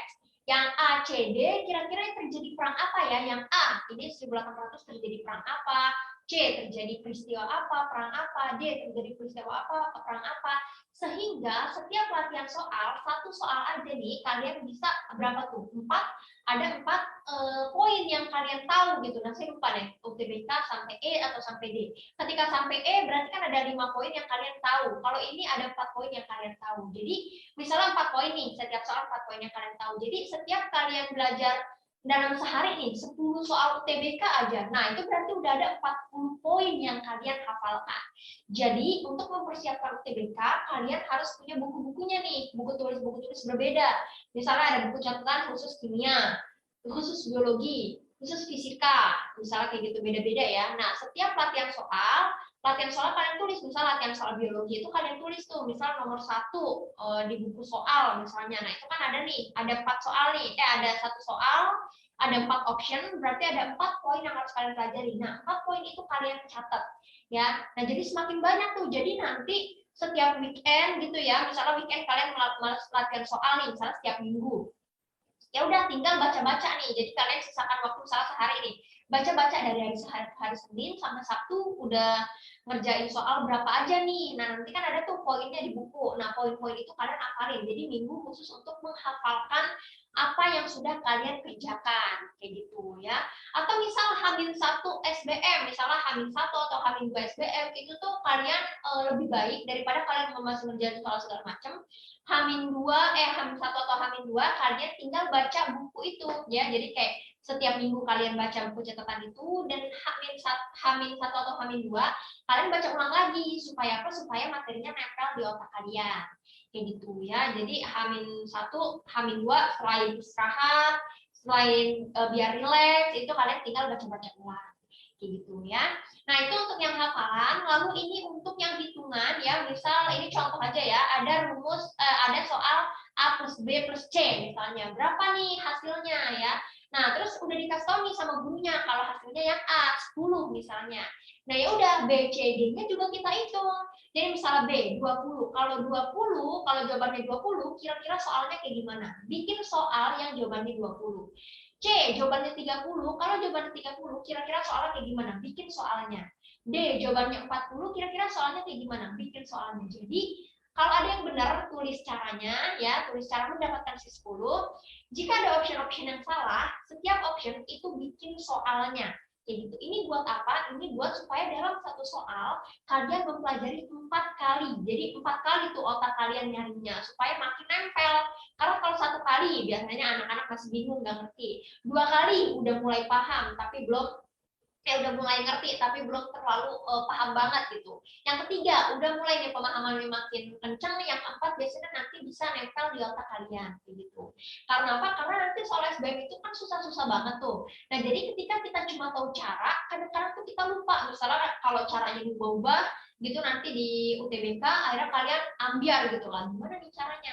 Nah, ketika kalian materinya satu konsep kalian udah benar-benar nempel, mau soal dibolak-balik itu biasanya kalian lebih paham gitu caranya gimana ya, caranya gini, apalagi IPA banyak hitungan ya, jadi kalian otak-atik tuh pakai option-option yang salah kayak gitu ya. Nah, jadi kayak gitu juga kayak tadi nih, kayak tadi yang hafalan apa namanya, hitungan-hitungan ini dimasukin juga ke catatan ya, supaya kalian makin apal, makin ngerti, makin paham gimana cara mengerjakan soal dengan konsep yang seperti ini misalnya kayak gitu. Nah, oke, masih ada waktu 10 menit lagi. Selanjutnya ini ada strategi supaya belajar tahan lama ya. Misal kayak Kak, selama ini tuh kayak saya 1 hari cuma bisa belajar SBM 1 jam misalnya gitu. Padahal kan banyak banget materi yang harus dilahap. Nah, gimana caranya? Nah, cara yang pertama adalah kita harus tahu dulu kapasitas kita. Misal dalam 1 hari kita cuma bisa belajar SBM 1 jam. Ya udah kita terima, karena kan misalnya nih yang biasanya 1 jam tuh kalau disuruh belajar 2 jam langsung kan jadinya capek, pusing, mau muntah, mau tidur, misalnya gitu ngantuk, kepala mau pecah. Nah, jadi setiap orang itu harus tahu kapasitasnya dulu. Misal 1 hari 1 jam ya. Nah, ya udah 1 jam dulu nih. Nah, tapi ingat syaratnya adalah selalu tambahkan kapasitas kalian sedikit demi sedikit ya. Contoh, misal yang tadinya 1 jam nih dalam sehari. Nah, ya udah keesokan harinya kalian tambah menitnya. Misal 1 jam lebih 1 menit, terus nanti 1 jam lebih 2 menit, dan kalau bisa dalam sehari itu belajar jangan satu waktu aja ya. Misalnya kalian bilang belajar UTBK malam aja nih, malam 1 jam. Nah, ketika kalian mampu belajar 1 jam, itu tuh maksudnya tuh 1 jam di saat itu aja. Jadi kalian harus sebar banyak jam nih. Misal kayak malam belajar UTBK juga, pagi belajar juga, terus siang juga, sore juga. Nah, itu kan ada 4. Jadi ketika kalian belajar satu waktu cuma setengah jam aja, kan dalam sehari kalian bisa 2 jam. Jadi kalau bisa kalian bikin jadwal sehingga kalian punya 4 waktu belajar, 4 atau 5 ya. 4 tuh bisa dibagi pagi, siang, sore, malam. 5 bisa dibagi setelah sholat atau sebelum sholat. Nah, kayak gitu ya. Apalagi misalnya kalian tambah sholat duha, tambah sholat tahajud itu bisa 7 kali ya. Jadi itu harus dibagi-bagi. Atau 3 juga boleh. Misalnya setiap sebelum makan ya, bisa atau setelah makan, pagi, siang, malam itu juga bisa ya. Nah, jadi bagi kayak gitu. Nah, terus udah tuh setiap misalnya dalam satu waktu kalian bisa ngerjain soal 1 jam. Ya udah nanti misalnya pagi 1 jam, siang tambah 1 jam lebih semenit, sore tambah sejam lebih 2 menit. Walaupun nambahnya cuma semenit 2 menit, tapi ingat kalian itu lagi ngajak otak kalian supaya berkembang. Jadi kan otak harus pelan-pelan nih diajak supaya dia nggak pusing gitu ya. Nah, jadi sama-sama enak, kalian berkembang, otaknya juga berkembang ya. Jadi ingat, pertama ketahui kapasitas otak kalian, yang kedua selalu tambahkan kapasitas itu sedikit demi sedikit ya. Insya Allah nanti siapa tahu pas lagi SBM kalian bisa nih sehari belajar 3 jam atau 4 jam ya, kan udah lumayan tuh hebat, makin banyak lagi hal-hal yang bisa kalian masukin ke otak kalian kayak gitu ya. Nah, itu bisa pakai jam, bisa juga pakai soal. Jadi misalnya dalam sehari kalian cuma bisa ngerjain 20 soal SBM kayak gitu. Nah, ya udah misalnya hari ini 20 soal, besok 21, besok 22. Nah, itu pelan-pelan kayak gitu ya. Jadi siapa tahu misalnya udah mendekati SBM, dalam sehari kalian bisa ratusan soal kayak gitu ya. Nah, terus yang ketiga, fokus saat ini ya. Jadi kita nggak boleh nih mikir-mikirin yang kayak kebanyakan mikirin yang aneh-aneh, misal terlalu mikirin masa lalu, terlalu mikirin yang masa depan. Nah, itu boleh, cuma ada porsinya. Karena orang yang sukses adalah orang yang banyak mikirinnya tuh di saat ini. Ya, jadi saat ini gue ngapain aja ya, hari ini gue ngapain. Nah, itu ada ciri-ciri orang yang sukses, memaksimalkan hari ini, memaksimalkan hari yang dia punya ya. Nggak overthinking ke depan, overthinking ke belakang, kayak gitu ya. Nah, karena ada persentasenya nih, jadi kalau misal kalian mau sukses, 75% itu harus buat mikirin hari ini belajar apa aja, hari ini kesalahan kalian apa aja, hari ini gimana cara berkembangnya, itu harus dipikirin 75%. Belajar apa aja, fisikanya misalnya berapa, biologinya berapa, itu kalian harus fokus berlatih buat hari ini, kayak gitu. Nah, itu 75%, 20%-nya kalian mikirin masa depan. Masa depan itu maksudnya jurusan yang kalian inginkan apa, PTN-nya apa, kerjanya apa, misalnya gitu. Nah, itu boleh dipikirin, tapi ingat, cuma sampai 20% aja. Karena ada nih orang-orang yang kebablasan sampai mikir kayak nanti ngekosnya di mana, nanti sama temennya siapa, nanti mata kuliahnya nanti ngambil peminatan apa, nanti kerjanya di mana. Itu boleh dipikirin tapi sedikit aja, 20% aja. Karena kalau kebanyakan mikir masa depan, nanti masa sekarangnya berantakan. Padahal yang bisa memperbaiki masa depan kalian adalah bagaimana hari ini kalian memanage waktu dengan baik. Kayak gitu ya. Nah, apalagi yang masa lalu. Nah, masa lalu dipikirin boleh, tapi 5% aja. Masa lalu bukan ini ya, bukan yang lain-lain, tapi masa lalu itu maksudnya kayak kegagalan saat kalian SMP, misal kegagalan saat kalian SMA, misalnya nilainya jelek segala macam, itu karena apa? Karenanya kalian cari tahu, terus kalian pelajari supaya tidak terjadi lagi hal yang sama di masa lalu ya. Jadi ingat, masa sekarang kalian pikirin 75% ya, 75% waktu kalian buat masa sekarang, 20% untuk masa depan ya, 5% untuk masa yang di belakang. Kayak gitu. Insya Allah kalian bakal jadi orang yang sukses. Jangan misalnya 40% masa depan, kalian pikirin 40% masa lalu, masa sekarang 20%. Nah, itu ciri-ciri orang yang gagal. Kenapa gagal? Karena hari ininya tuh dia kurang maksimal. Padahal hari ini adalah cerminan untuk masa depan kalian ya. Jadi perbaiki diri hari ini, kayak gitu. Oke, selanjutnya yang fokus ke diri sendiri ya. Yang nomor 4, harus fokus ke diri sendiri ya. Jadi jangan banding-bandingin diri kalian ke orang lain. Baik orang yang lebih baik dan orang yang lebih buruk. Misal orang yang lebih buruk tuh kalian bandingin, misal kayak, si A aja nggak belajar, gue ikut-ikutan. Nah, itu jangan kayak gitu. Atau misalnya kalian kebandingin, kok si A itu dia jago banget, udah jago banget, belajarnya lama banget. Terus nanti kalian overthinking. Nah, itu tuh. Jadi emang sih banyak pesaing-pesaing yang harus kita lawan kayak gitu, tapi ingat, yang pertama harus kalian lawan adalah diri kalian sendiri. Jadi daripada kalian fokus ngeliatin orang-orang, mending kalian fokus ke diri kalian sendiri. Jangan berusaha lebih baik daripada si A, si B, si C, tapi kalian harus berusaha lebih baik daripada diri kalian kemarin. Yang seperti tadi saya bilang kan, harus tambahkan kapasitas, alias misalnya kayak, kemarin gue ngerjain soal-soal UTBK sehari 30 soal nih, hari ini harus 31. Jadi fokus untuk tambahin kapasitas diri ya, untuk selalu upgrade ke diri. Nah, itu yang lebih penting ya. Semakin kalian fokus ke diri kalian sendiri, kalian makin sukses. Semakin fokus ke orang-orang, itu tuh kalian kayak membandingin diri ke orang lain dan lain sebagainya. Itu tuh kalian makin melupakan diri kalian sendiri.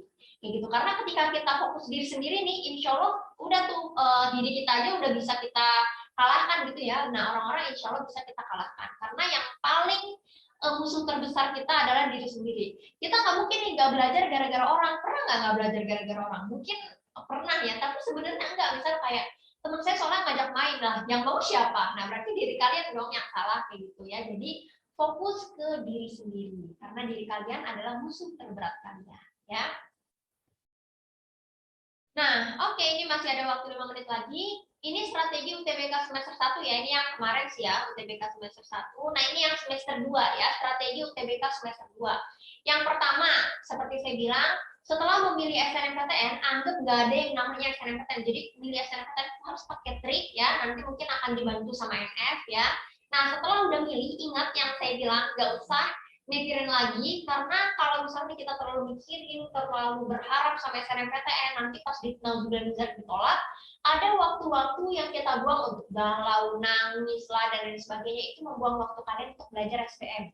Jadi habis bentar udah anggap nggak ada SNM dan belajar mati-matian buat SBM kayak gitu.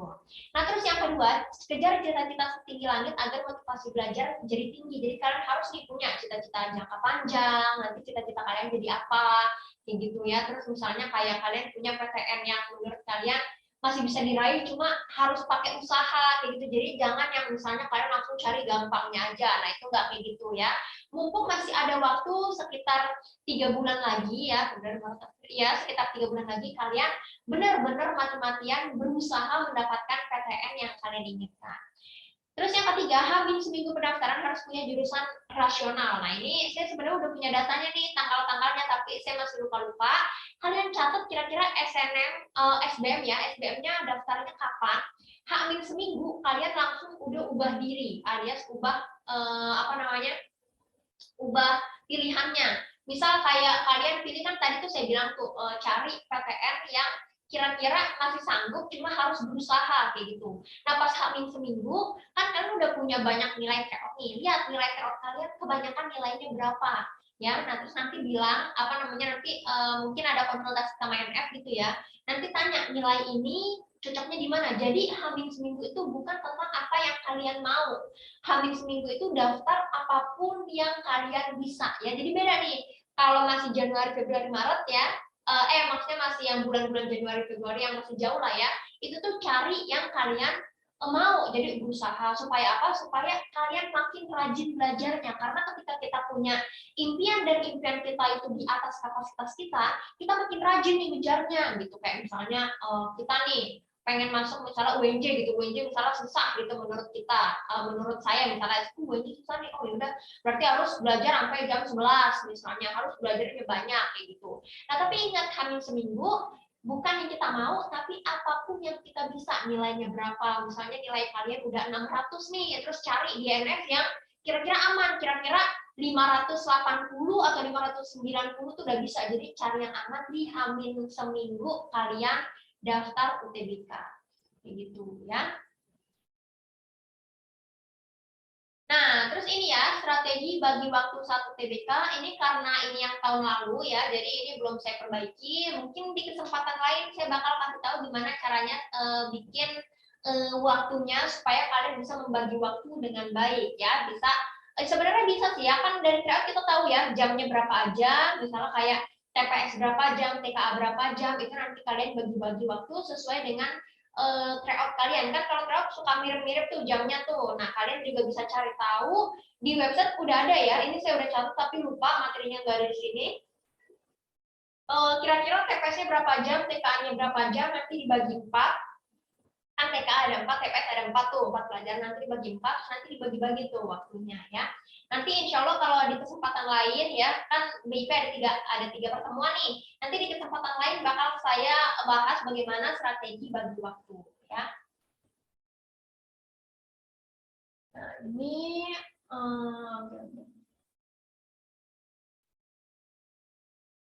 Oh ya, terus nanti ada TUTBK ya, mulainya jam 11.30 ya, alias 30 menit lagi. Oke, materinya udah selesai, sampai sini ada yang mau ditanyain? Kira-kira apa nih yang masih nggak ngerti? Mungkin kakaknya ngomongnya kecepatan dan lain sebagainya ya, atau masih ada yang kurang paham, bisa tanya lewat chat ya, atau bisa ngomong langsung juga boleh. Ada yang mau ditanyain sebelum saya tutup?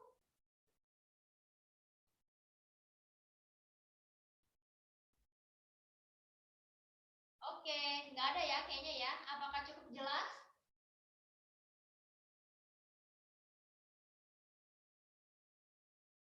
Jelas ya?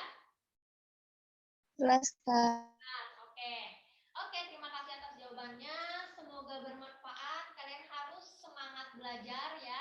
Kalian harus ingat kelas 12 ini tuh cuma sekali ya, dan banyak orang di luar sana yang udah kuliah, udah kerja itu nyesel banget kenapa kelas 12 itu dia nggak manfaatkan dengan baik, karena dengan kelas 12 ini kan kalian bisa memperbaiki nasib kalian di masa depan gitu. Jadi banyak yang nyesel kayak coba aja gue kelas 12 belajar yang benar ketika ada orang yang nggak masuk PTN misalnya gitu, atau orang yang susah cari kerja, coba aja gue misalnya masuk PTN, pas mikir lagi coba aja kelas 12 gue belajar benar supaya masuk PTN dan lain sebagainya. Jadi jangan sampai nyesal, mumpung kalian masih ada di tahap kelas 12 ini, harus belajar semaksimal mungkin. Nanti insya Allah kalau kalian udah dapet PTN, kalian mau ngapain kayak itu terserah kalian, yang mau jungkir balik, mau ngebakar buku kalian misalnya gitu, mau ngebuang dan lain sebagainya, itu terserah. Yang penting sekarang harus mati-matian belajar supaya kalian masuk PTN, ngebahagiain orang tua kalian, dan bikin diri kalian sendiri bangga sama masa depan yang akan kalian capai ya. Sekian dari saya, kurangnya mohon maaf. Wassalamualaikum warahmatullahi wabarakatuh.